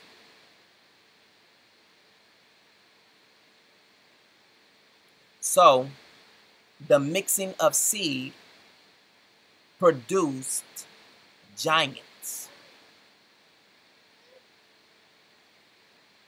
All right. Now watch this. And Yahuwah saw that the wickedness of man was great in the earth, and that every imagination of the thoughts of his heart was only evil continually, meaning he was disobedient. And it repented Yahuwah that he had made man on the earth, and it grieved him at his heart. And Yahuwah said, I will destroy man whom I have created from the face of the earth, both man and beast, and the creeping thing in the fowls of the earth, for it repented me that I have made them. Why? Because these giants. If you read the book of Enoch, now these giants had an insatiable sexual appetite. They was having sex with birds, animals, pigs, whatever you can think of. If you had a reproduction area, they was in it, and they was reproducing with everything. It says it, and they defiled everything. Now, in my mind, I'm just thinking. I'm not saying it's right, I'm not saying it's true, but this is what I'm getting. Now, in the dinosaurs, there were two types of dinosaurs. There were dinosaurs that ate other animals, and there was dinosaurs that just only ate vegetation. My thinking is these giants or whatever, it talks about in the book of Enoch, because all this stuff is all calculated in the book of Enoch. It talks about how they begin to start having sex with everything. They say they had sex with birds. So if they're having sex with birds, what would that look like? What would the offspring look like? Is there a bird, man? I'm thinking, and I'm telling you, listen to this. I'm thinking more of a pterodactyl. All right, because in the book of Enoch, now watch this. In the book of Enoch, it says the giants, right? So the sons of Elohim. We gonna look at that. We should go to the book of Enoch so we can see this right here. We can see this. We can see this out here clearly. People are like, what in the world? We're gonna look at this. We need to see this because there's a cost for knowing. There's a penalty for knowing. Because we ain't even got to that part yet. We about to, how all this stuff is tying in. Okay, everything is tying in. All right.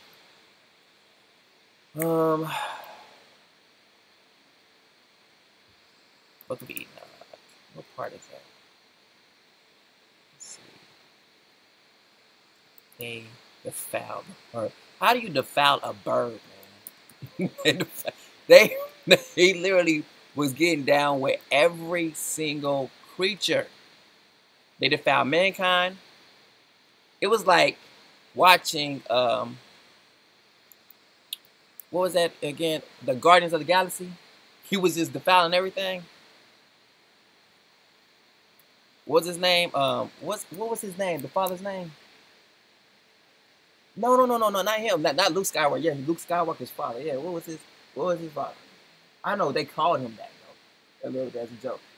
But what was his Odo? What was his name? Something. I don't know. Y'all know what I'm talking Huh? Manuna, yo, right. You. Let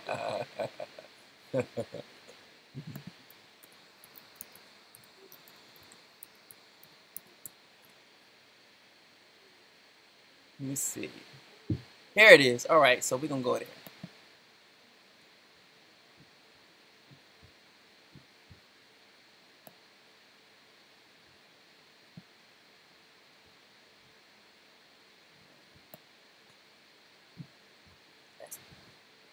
Oh. Let's see that. I'll bring that up. Bring it up. It won't even scroll. Let me see if I can make that a little bit bigger. Alright. That's better. Okay. Right. Right.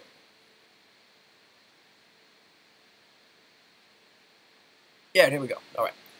So we see chapter 5. And all the others together with them took unto themselves wives, and each chose for himself one. And they began to go in unto them and to defile themselves with them. Okay. So by them having sex with the women, they defiled themselves as being the sons of Yah. And they taught them. Now watch this. See, this is where we get into the thing of the penalty of knowing. All right. The penalty of knowing. And they taught them charms, enchantments, and the cutting the roots, and made them acquainted with plants. What's that, everybody? Witchcraft. Wickedness. Isn't it noticed like when all the women who always used to get into witchcraft went out, they always bare naked, they in the woods, always out in the forest. They call them tree huggers. You see it right here. This is why they don't want you to read that book, because it will show exactly where all this stuff is coming from. Watch this. Let's go. And they became pregnant, and they bare great giants whose height was 3,000 ells. Look at that. That's a tall person who consumed all the acquisition of men. That means they were eating people. And we see why Yahuwah was saying, like, man's heart is continually evil. There's violence on the earth. Why? Because these giants is eating everything. They eating everybody. Now watch this. And when men could no longer sustain them, look at it. They can't hold them back no longer. The giants turned against them and devoured mankind. Do you see how bad this is? This is during the time of Noah. I can't imagine being Noah seeing all these giants, or seeing dinosaurs, whatever, which is probably their children, run around this mud, eating people. And they began to sin against birds and beasts and reptiles and fish, and to devour one another's flesh. They begin to eat one another. Who in history began to devour one another that we know of? Only thing I could think of is dinosaurs. That's the only thing that comes to mind, is dinosaurs. You have the ones who ate plants, and the others who would eat one another. Right? Look at it. And drink the blood. Right? And the earth laid accusation against the lawless ones. Look at them. They call them lawless.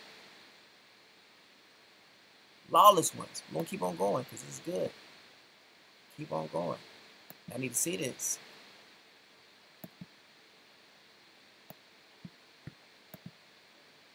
Look at these names. I need to get these names. You need to get these names. Your son or your daughter might be playing with one called Pokemon. All right. So Azazel taught men to make swords. Who is this? This is one of the sons of Yah. This is a fallen one. He's teaching them about what? War. Y'all got a game? Hold on, no. Let me teach you. Let me show you something real quick. Let me show you, because these things, when stuff like this happens, this is where y'all begin to work on my mind. I'll have to go to these different places. We can see if we can help you out here.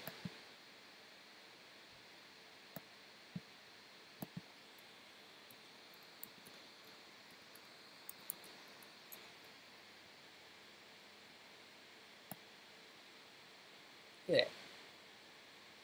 God of war.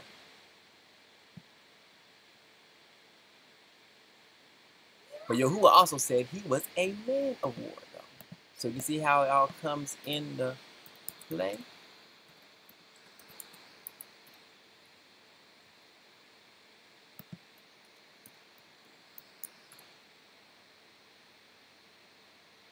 A man of war. The Lord, see, Yahuwah is a man of war. See? He's a man of war. The enemy does nothing new. He only does what Yah does, and he tries to pervert it. So we see here, right here. Yahuwah is a man of war. I remember that stuff from the context of what stuff I read in the Bible. The stuff is just, when I'm in and stuff, like people are like, how do they know that? Wow, how did it come up? It's just, I go one place and then all of a sudden, spirits say, all right, here, he flash the scripture or flash come to me, and I just go there, and it just connect. That's how it happens every single time. All right, so getting back to it, and Azazel taught men to make swords and knives and shields and breastplates. So this place is becoming very, very wicked now. And made known to them, look at this, the metals of the earth and the art of working them, and bracelets and ornaments, and the use of, look at that, what is that? And I'm going to talk about this, 'cause I'm doing a video on this real soon. I've already started to work on it. We're going to look at some things. We got to look at it. All right, look at it. A chemical element of atomic number, brittle, silvery, white metal. So he's teaching them about metals still. All right? So we see that. All right? It's metals. Getting back to it. Where are we at? Let me actually probably clear these guys. So we'll have all these open. Get off.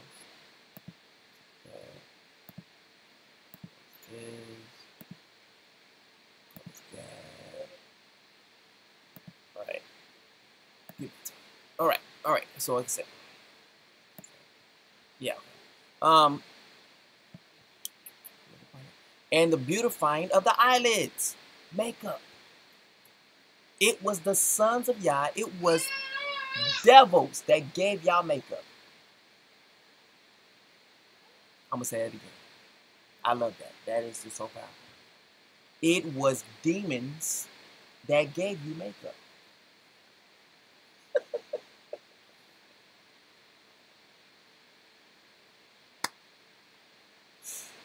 I love it. It's beautiful. Look at it. And the beautifying of the eyelids and all kinds of costly stones. So being decked with necklaces and all this stuff is coming from these fallen ones, right? In all coloring tinctures, okay? And there arose much godlessness. So people are becoming self-absorbed. They're no longer really looking towards Yahuwah no more. They are now becoming, everything is now turning inward. How do I look? Does that seem like today? Everyone is on Facebook and Snapchat like,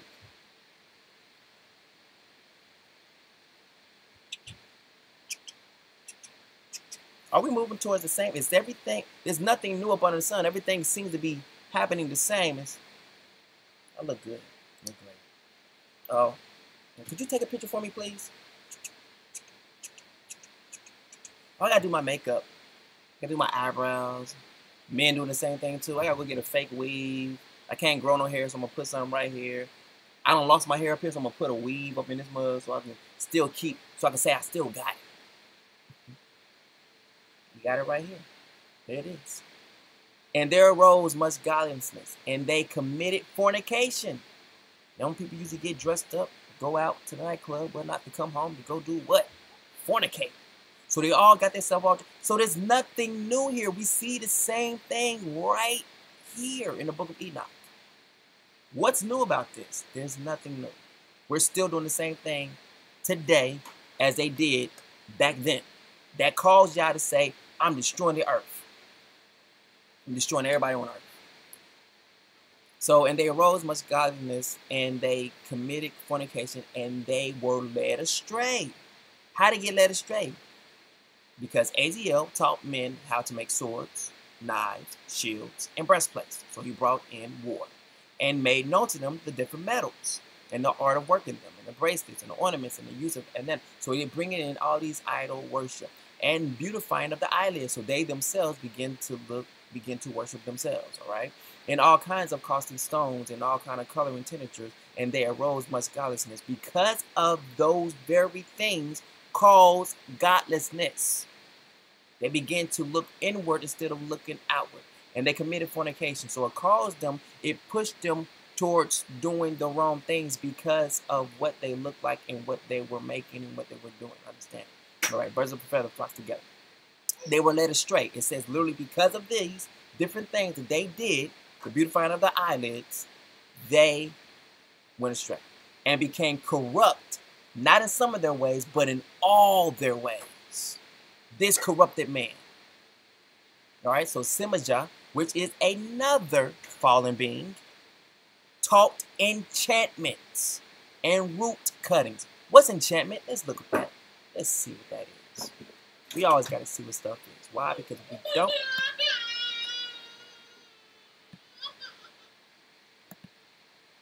we got to see this. Everyone has a part to play in this. Everybody has a part to play in this.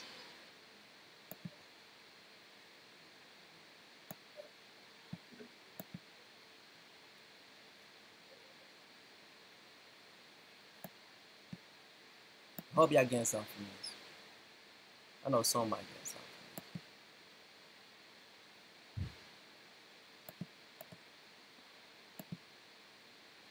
All right, enchantments. Let's see what that is. Oh, y'all saying this stuff?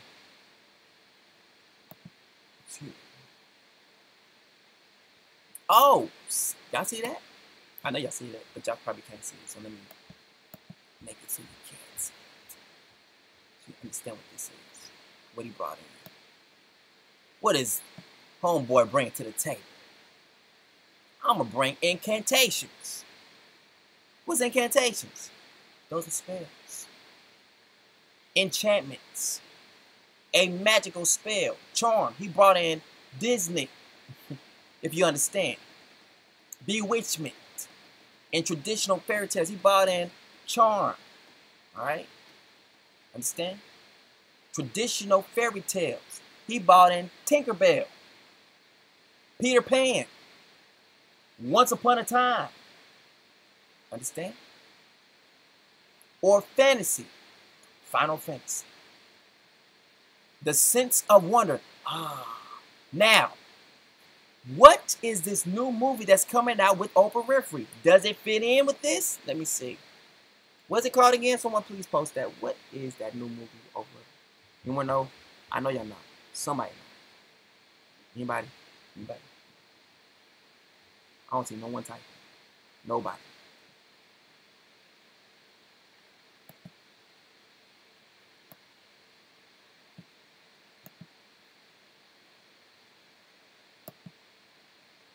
If they're typing, I can't. I mean, hopefully they got this up to date. I know they should have. What is it called?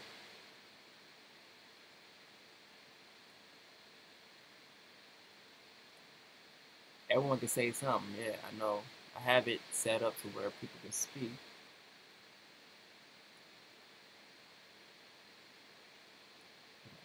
Hello?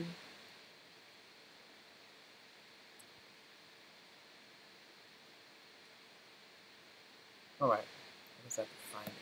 Because I came back to see if anyone's saying anything. Hold on the other page.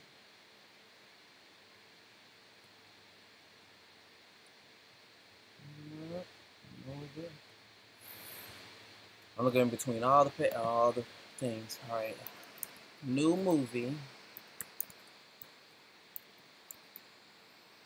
Oprah's in. It's called Twinkle or something. Wrinkle in Time. Look at that, a wrinkle in time. Now, why in the world would they probably have a wrinkle in time? Could it be referring back to this time? The Book of Enoch? when it all began? Just a wrinkle in time. Remember how it's funny? A wrinkle in time, how it's funny how that all fits in right there. It's a wrinkle in time how Adam didn't reach the 1,000 years. He didn't reach a day. He only reached a wrinkle in time.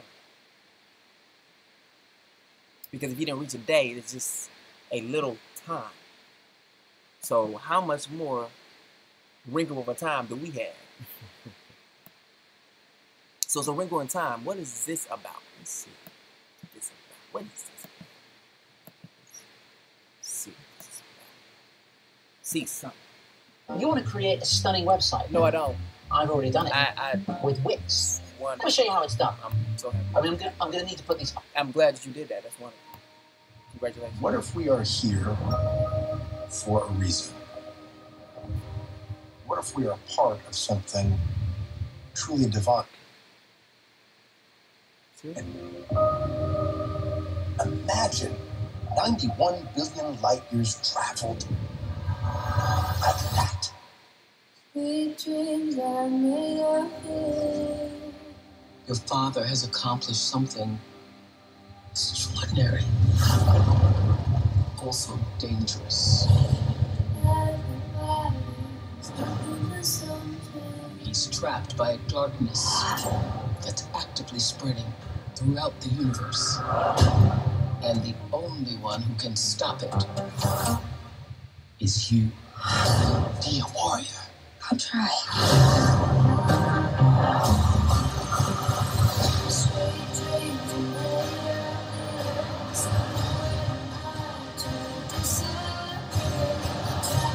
You're going to be tested every step of the way.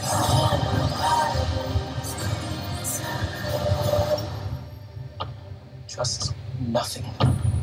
Darling, time for dinner. Are you lost?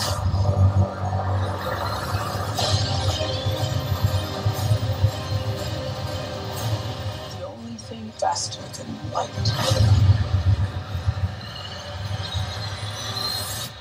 is the darkness.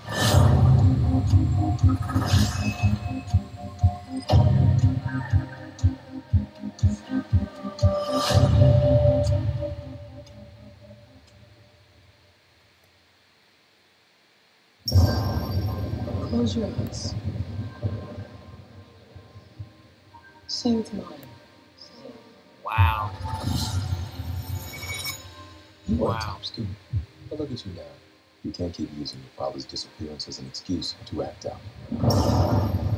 Is that his work? What's it about? Your dad wanted to touch the stars.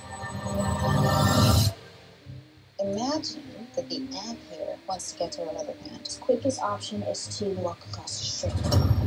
But it turns out a straight line is not the shortest distance between 2 points. Not if you use a fifth dimension. It's outside of the rules we know of time and space. So, the ant arrives in my hand instantaneously. So you fall into space. More likely wrinkle it. Where are we? We heard a cry out in the universe. My father's alive. We believe he is, and we're here to help you find him. We are in search of warriors. Warriors who serve the good and the light of the universe. Could it be those fallen beings? Do I look like I'm kidding? A little. I'm not. I'm not. Your father's trapped by evil energy. It's too strong for our light. And the only one who can stop it is you. Be a warrior. Remember they taught him how to fight. And it's funny how it's all included in this.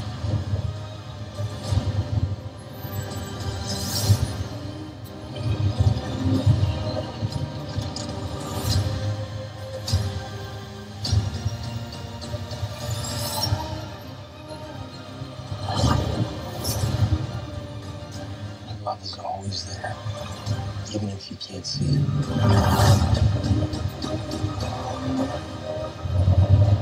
Don't trust me! I trust you!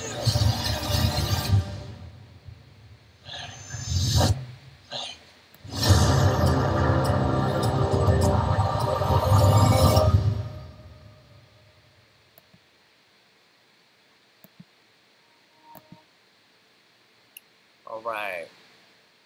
So it's funny how stand up, be a warrior. We just got through reading how it was the fallen ones who actually taught them how to become warriors, right?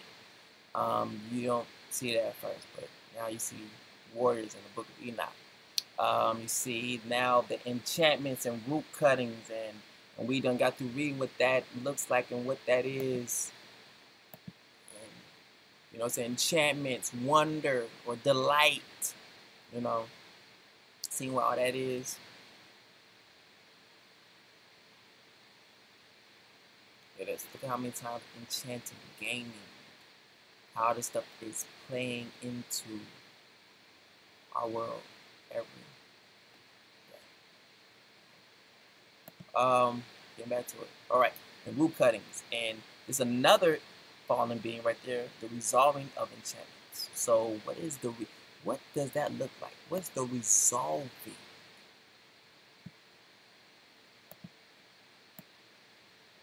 What is the resolving of enchantments? What does that mean? Let's copy that. So I don't want to mess this up right here. I hope y'all seeing some stuff. I hope y'all connecting some dots. The penalty of knowing. This is the penalty of knowing. They didn't want to know. They start to teach them, right? Teach them this stuff. This all came with eating from the tree of knowledge and good and evil. Distinct powers of the Watchers. Name of the Watchers, right here. Yeah. Echoes. Wow, look at this. This is their books and stuff. It is. Look at this.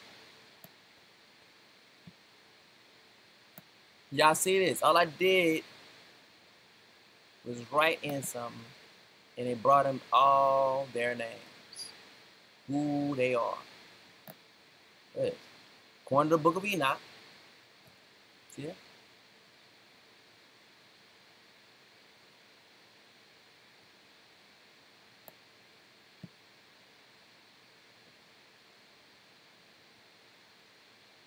He takes the brunt of the blame for what happened. Now, these are the ones who actually are reserved in chains until Judgment Day. These are the ones. Ezekiel is considered a demon and is occasionally identified as the devil or as one of the chieftains. Y'all understand this thing? I hope that's understood. Also appears in Jewish folklore. Look at this. Y'all see this? Angel. Y'all understand this, what y'all been going through. Y'all have no idea. Taught enchantment and root cuttings. Look at this. Taught you how to make war, knives, shields, breastplates. To use paint to beautify of the eyebrows. The use of stones. Y'all see this. Look at this. Taught all the sorcerers and dividers of roots. Told you, it's there. Taught of solution of sorcery. Taught the resolving of enchantments. That's what we're looking for right there. Taught the observers of the stars. That's what I wanted to get to. Taught the observers of the stars. Taught astrology. Y'all understand now? All right, thank you. Taught the science of the constellations. Now, look at that. Ooh, wait a minute. Taught the science of the constellations. He taught the science of the sky. What does that mean? What did he teach?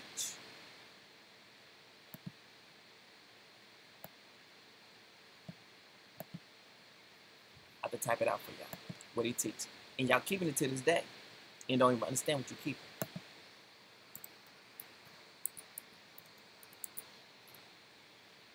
He taught that. Horoscopes.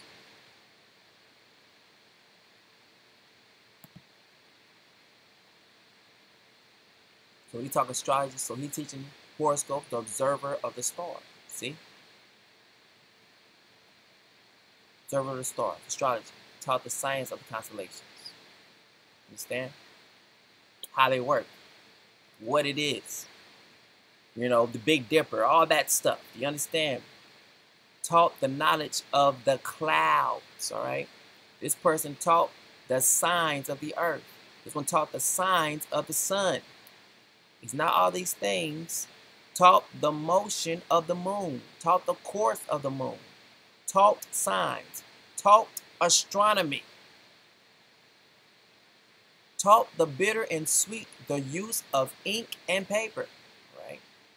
Taught the children of men all the wicked smitings of spirits and demons, and the smitings of the embryo in the womb, that it may pass away. So he taught abortion. He taught how to kill a baby. Introduce weapons of war. It is. The many names of the Nephilim. That's who they are. Understand? Now, the penalty for knowing astronomy. The penalty for knowing the constellation. Let's see what happens here.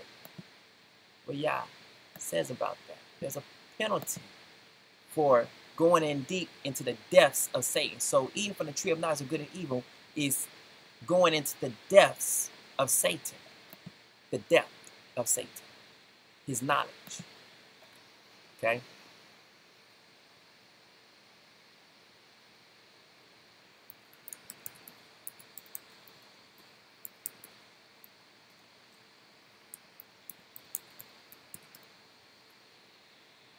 There it is. Deuteronomy chapter 18, verse 10. Okay. See what it says. See what happened. We just seeing who taught it, but we want to see what Yah has said about it. The penalty for knowing. What it says right here. Sorcery forbidden. We just got through reading that someone taught sorcery, right? We just got through reading that. What did he teach? Let's go back. Let's go back.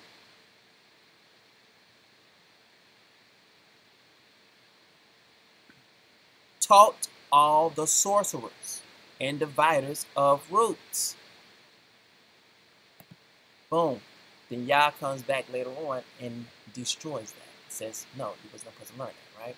That no one be found among you who sacrifices their son or daughter in the fire, who practices divination, right? Or sorcery, interprets omens. Wait a minute. Let's go back. Interprets omens. Remember, he said he taught people how to resolve here. Taught the resolving of enchantments. That's probably the teaching of omens, the resolving of omens. Right there. Okay. Go back. All right. Engages in witchcraft. All right, so this is New Living. For example, never sacrifice your son or daughter as a burnt offering, and do not let your people practice fortune telling, or use sorcery, or interpret omens, or engage in witchcraft. Do you see this? There shall not be found among you anyone who makes his son or daughter pass through the fire, or one who uses divination, one who practices witchcraft, or one who interprets omens, or a sorcerer.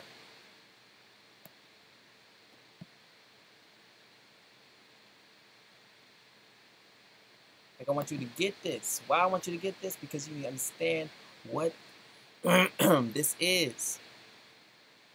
Here it is.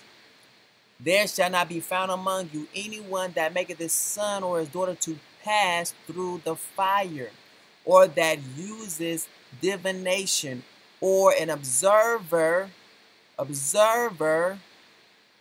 of times. There's a penalty for knowing, or an enchanter or a witch. Now, what is an observer of times? We're going to go back here and see how they all flow together. This is the horoscopes. And look what they taught them. Taught the observers of the stars. Taught astrology. Taught the science and the constellations. Taught the knowledge of the clouds. Taught the signs of the earth. Taught the signs of the sun. So let's look at some things real quick.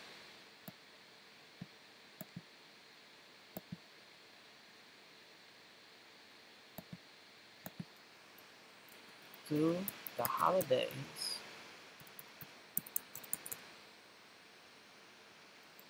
Run off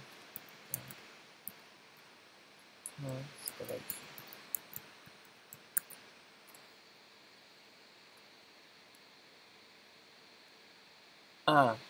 You can't make this up. Holiday lights for Guy and Winter constellations now visible at night. Space.com. Are y'all getting this? I hope y'all getting this. I hope you getting now what you are keeping when you celebrate holidays. If you are keeping the holidays, this is what you are keeping. You are keeping everything that they taught you. And literally what that is, you are an observer of the times. So if you're saying baby Jesus was born December 25th, this is what you're keeping. If you're keeping Easter or Resurrection Sunday, this is what you are keeping. The penalty for knowing. You're keeping this because the holidays run off the constellations of the stars, the sun, the moon. It runs off the constellations. That the fallen ones taught them.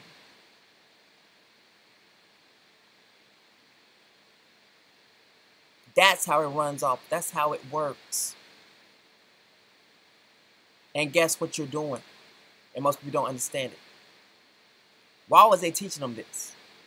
Because every single thing that they was teaching them about themselves. So when you're keeping Christmas and keeping Thanksgiving, keeping all these different holidays, whatnot, you're actually keeping them as Elohims in your life. You are worshiping these fallen ones. That's why their punishment is so grave. Why? Because Yahuwah knew exactly what they did.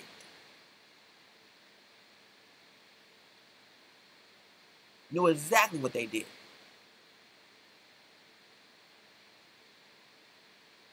And it's still going on to this day. Y'all still keeping Christmas. Y'all still keeping all these holidays. That's why those who are going to be set apart, they're going to keep Yahuwah's feast days, his holy days, versus the holidays. Because if you're keeping the holidays, I'm showing you right now what you are keeping. You are keeping this.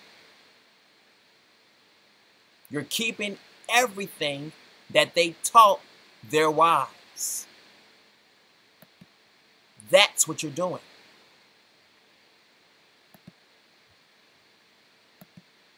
I'm not going to keep you that much longer. Just want to show you that. That is the penalty for knowing. Look at this. The sky map for the late December evening sky, 11 p.m. shows a sampling of unsung constellations available for die-hard sky watchers. Die-hard, let's put this, for die-hard observer of the times. Sky watchers is the same thing as being an observer of the time. Let's see. Y'all don't believe it. People are like, no, it's not. It doesn't mean that. Sky watchers don't mean that. Okay. I like that. I love that. I love that.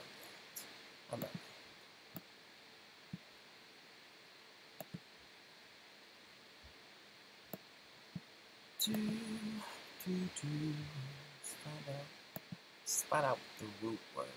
See, the enemy doesn't do anything new. He just changed the name and make you think that it's something different. When you start doing a little bit of research or searching things out, you begin to start finding out different things. I don't think I want your dictionary.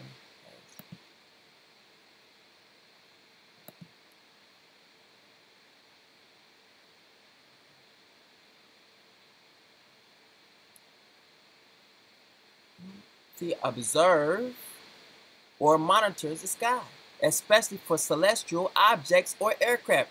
But see, they had to put aircraft in it, but no. It's for celestial objects. See how they put the truth in it and try to mix it up with the logical? Observer. Boom. Or monitor the sky. Sky watchers. Observer of the times. Especially for celestial objects. Huh. Celestial objects. You mean like these celestial objects? Do you understand what these celestial objects are now? Linux, Cancer, all of these things right here that you see are him. These are they who you see. It's them.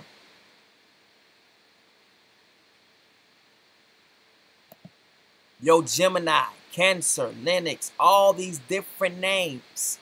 They taught you those different names, who they are. Why? Because you are worshiping them. So when you're keeping up with the horoscope, you're finding out what Cancer has to say to you. And Cancer is probably Coco Abel or Iris Gil. You understand? It's one of the fallen ones. They just go by the name of Cancer, Capricorn, Taurus.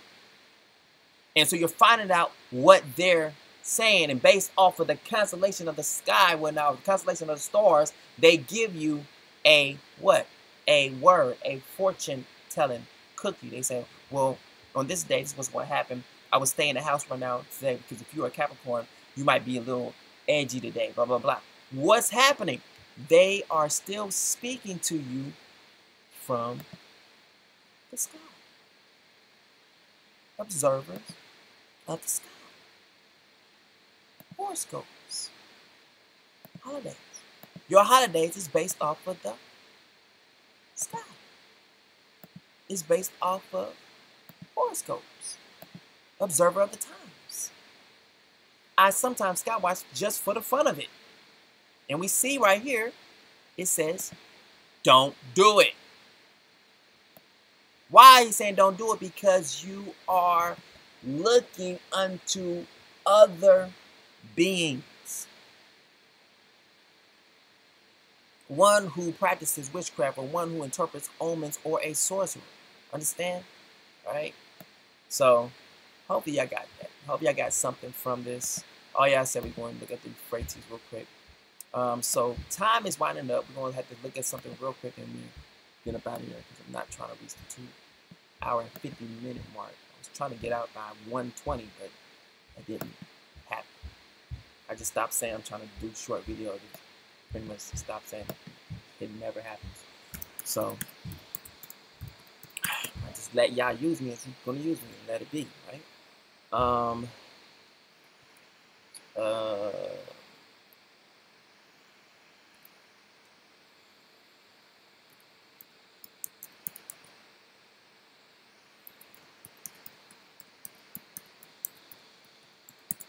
All right. Okay, so we got Revelation 16 and we got Revelations 9 and 14. All right, so we're going to look at Revelations 4 real quick. All right, let's get it.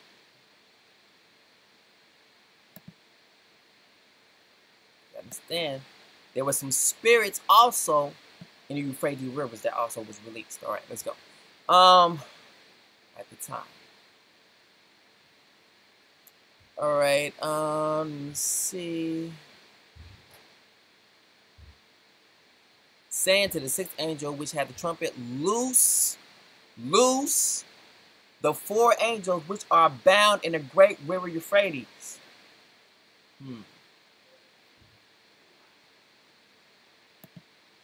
Loose some of these angels who was bound in Euphrates river. Do you understand that?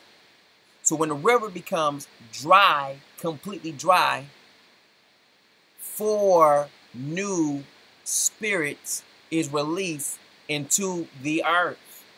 And I guarantee you, it's probably the worst of them all that's released.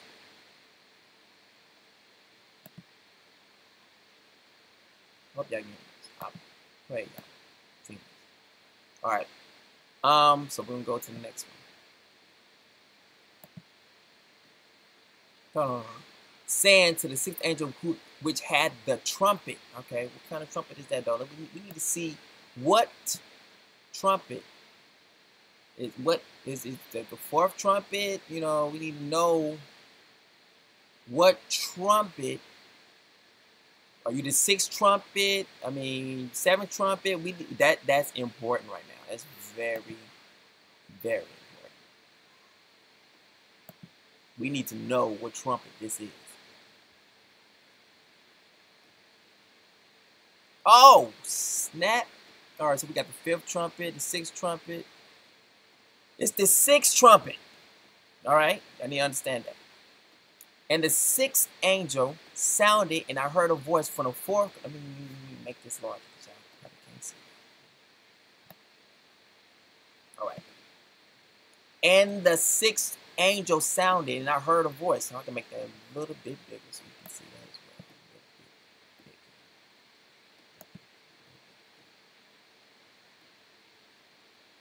Yeah. All right. And the sixth angel sounded, and I heard a voice from the four horns of the golden altar which is before Yahuwah, saying to the sixth angel which had the trumpet, loose the four angels which are bound in the great river Euphrates. And the four angels were loose, which were prepared for an hour, not a day. Understand that. So, if 1,000 years is a day, what makes an hour? Is that within 100 years?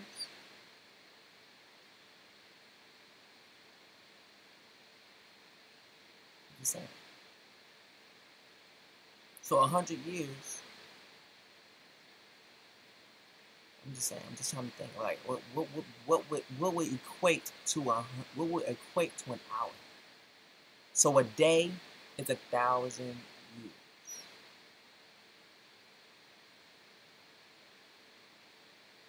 Which were prepared for an hour. And a day. So, which was prepared for an hour and a day. Oh, wow. And a month and a year. Which were prepared for an hour. So 1 hour. A day, so 1,000 years. And then a month. And then a year. It's a lot in there, right? For to slay the third part of men. So they're going to be a part of the depopulation of the earth.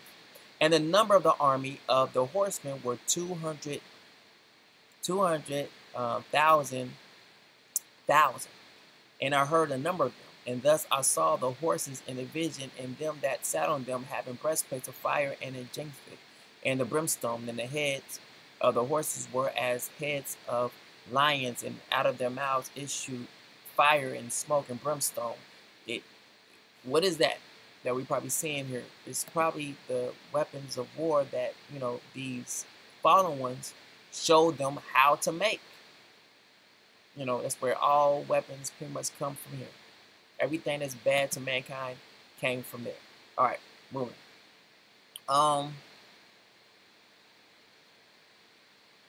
By these three was a third part of man killed. So the fourth one ain't even did nothing yet. He was like, all right, let me handle my light work real quick. By these three was a third part of man killed. By the fire, and by the smoke, and by the brimstone, which issued out of their mouths. Woo. For their power is in their mouth, and in their tails.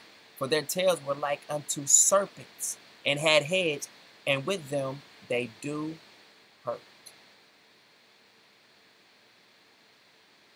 And the rest of the men which were not killed by these plagues, yet repented not of their works of their hands, that they should not worship devils. Wait a minute, didn't we just have this conversation? We just talked about that, right? Holidays. What are you doing when you're keeping these holidays? Remember, I just showed you. Orion, when you're keeping these horoscopes, Cancers and Gemini and all that stuff, what you are doing is you are worshiping the fallen ones. Your holidays is aligned perfectly with the constellations because they are one in the same.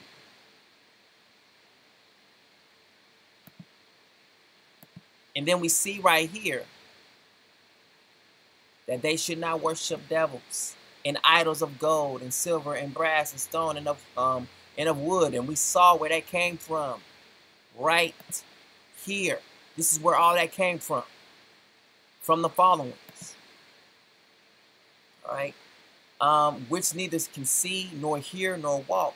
Neither repented they of their murders, nor of their sorceries. There it is again.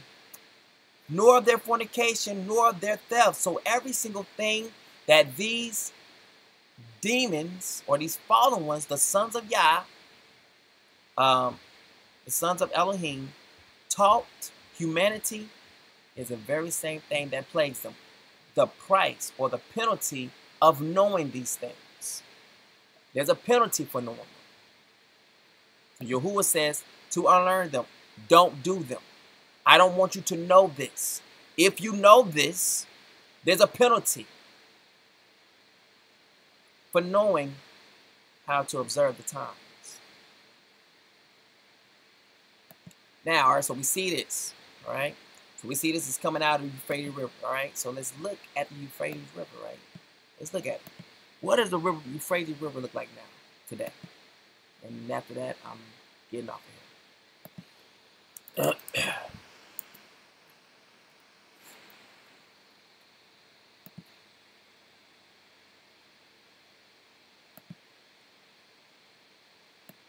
So you want to make you see like, oh, it's so beautiful, so full. Just say Euphrates River now. Now. Oh, snap. That does a little bit better. That's what I want. Euphrates River now. Not through how it used to look. You see that? Look at this river. But I want you to see how it looked at first.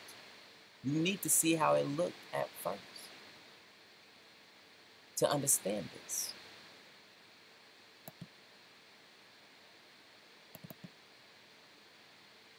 Look at it.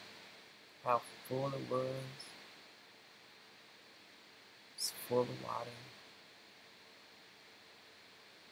Kind of hard for people to get through. You know what I'm saying? Kind of hard.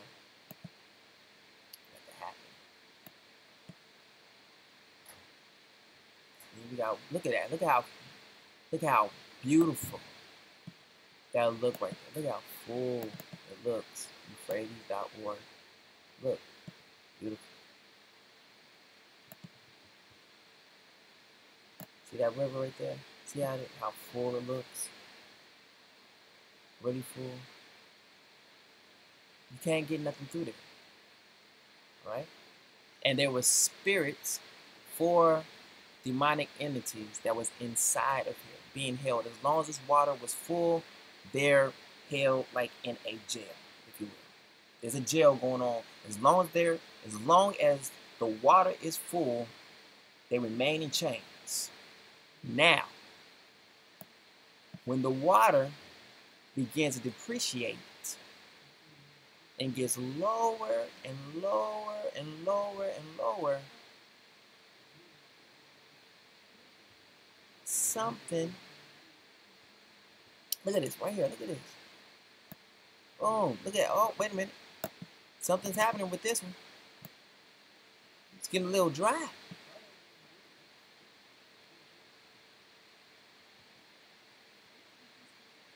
It's a year ago.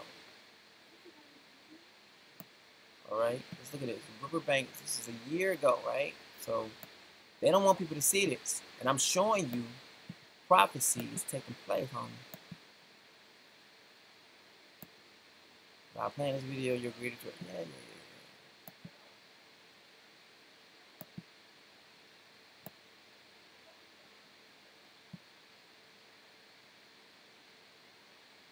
Come on Twitter. Em gihiştin çemê Feratê. Şervanên Hesede li ser dirêjahiya 11 kîlometran ev herêm kontrolkirine. Metirsiyeke bêdengên vir heye. Em nikarî bûn demeke dirêj vir bimînin. Şervan gotin ku Daişê herêmê topbaran dike û metirsiya segvanên wan heye. Y'all see that?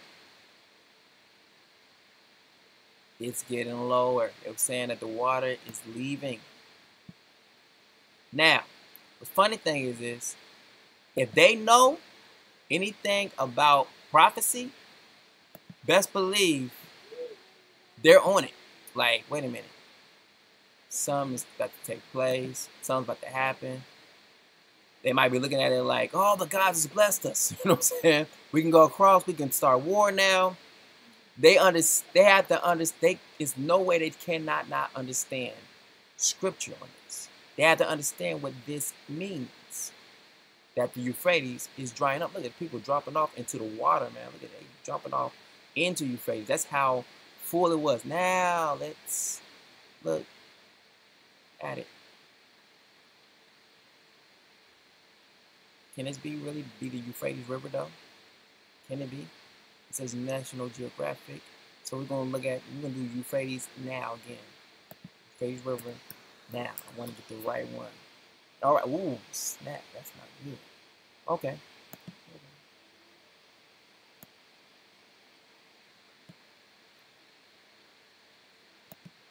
There we go. Look at that. You can't even put a boat in there no more. Your boat gonna get stuck in the mud.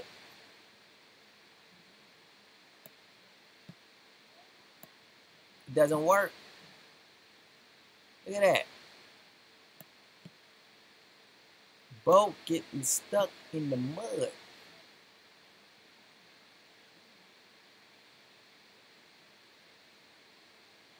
It's not good. But there's another thing right here that actually has scripture with it. Look at this.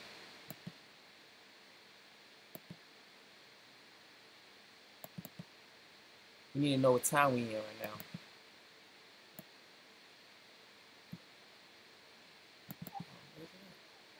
Open it up. Oh, I probably did open it up. Oh, that is. Ooh, look at. Do y'all see that now? It's on. Is that water back there? All right, so see that? Look how it's drying up. See all that back there? All this right here is it's still got some water in there, but it's drying up. Remember a year ago, it was a little bit fuller than this, and now it's drying up. Remember, once this whole thing is completely dry, there is something that happens. Let's see if it's there. I saw it. I saw it. Better, people need to wake up. This is not the time to be playing wishy-washy. This is not the time to be not having your understanding. Yeah, baby.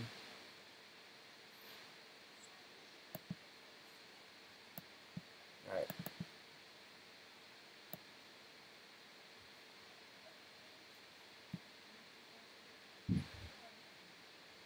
Your hair is a princess crown.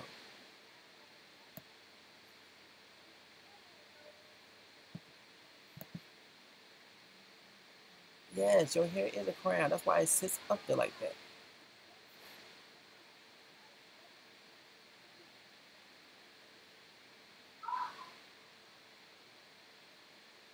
Y'all see what I'm talking about. Y'all can look this up and see that this river is drying. It's no longer plush like it once was. It is. Look, everyone knows. See, look, they already. You don't think they know about this? They are waiting for this. Waiting for this. The fallen angels, the four fallen angels in the Euphrates, and the sixth angel sounded, and I heard a voice from the fourth powers of the golden altar, which is before Yahuwah, saying to the sixth angel which had the trumpet, loose the four fallen angels which are bound in the great river Euphrates. Remember, when that river is completely dry, you're going to see some things that you ain't seen before. But I got to tell you right here, be prepared, because war, famine, and chaos is on the way.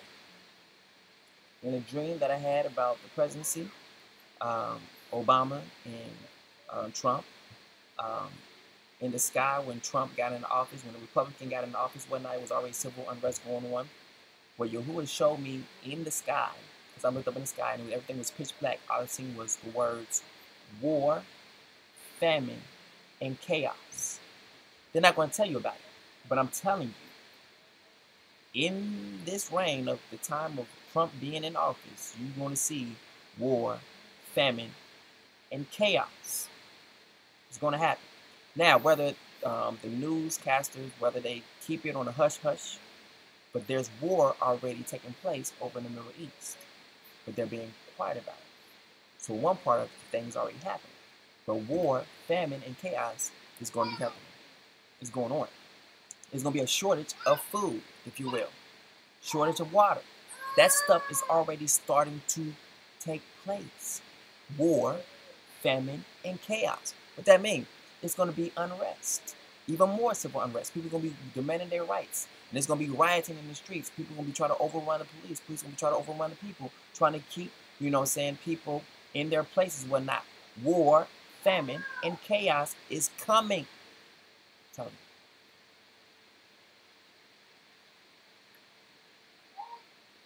So, be prepared. Be prepared. Keep your family tight. Keep your family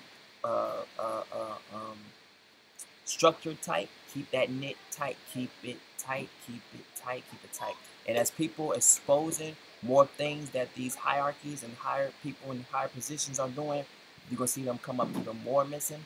You're going to start seeing people getting silenced on Facebook, YouTube, stuff not being allowed to get posted. Don't be surprised if you're trying to post the truth, for real. That's going to really open people's eyes and they will not allow it to be seen. Do not be surprised. Don't be surprised if they try to block you or either take you out the air completely. Don't be surprised. It's telling you, this is where we at. This is where we at. The more that this river continues to dry up, more things are going to be released and happen. Why? Because it's the fulfilling of Scripture. Now, with that being said, that was the sixth trumpet that was blown. What happens on the seventh trumpet? You see what I'm saying? It can't be 2018. Can't be. It's a lie. We are so close to the 7,000th year or to the seventh day that it's not even funny. And it's their job to keep you not understanding that. And to keep you in all this idolatry, to keep you in all this worship of these different names. This is who you're worshiping. If you're keeping Christmas, Thanksgiving, Easter, Resurrection Sunday, whatever you want to call it, whatever you want to put your spin on it, St. Patty's Day, all these National Flip-Flop Day, and all these other kind of days like that, this is what you are worshiping. The Nephilim. This is who you're worshiping. Because these days, these special days get named according to the constellations that they were taught from these fallen beings. And with that, I'm done. Y'all be good. Thanks for tuning in. Remember, subscribe to Truth Colors on YouTube and also to Colors of Truth on YouTube. That's the new page since I can't stream live no more on Truth Colors on YouTube for 3 months. So I can stream live on Colors of Truth until they shut that down. But I just got out of jail yesterday on Facebook, and hopefully they don't put me back in jail for this video. So y'all have a good one. Love y'all much. Shalom. Shalom.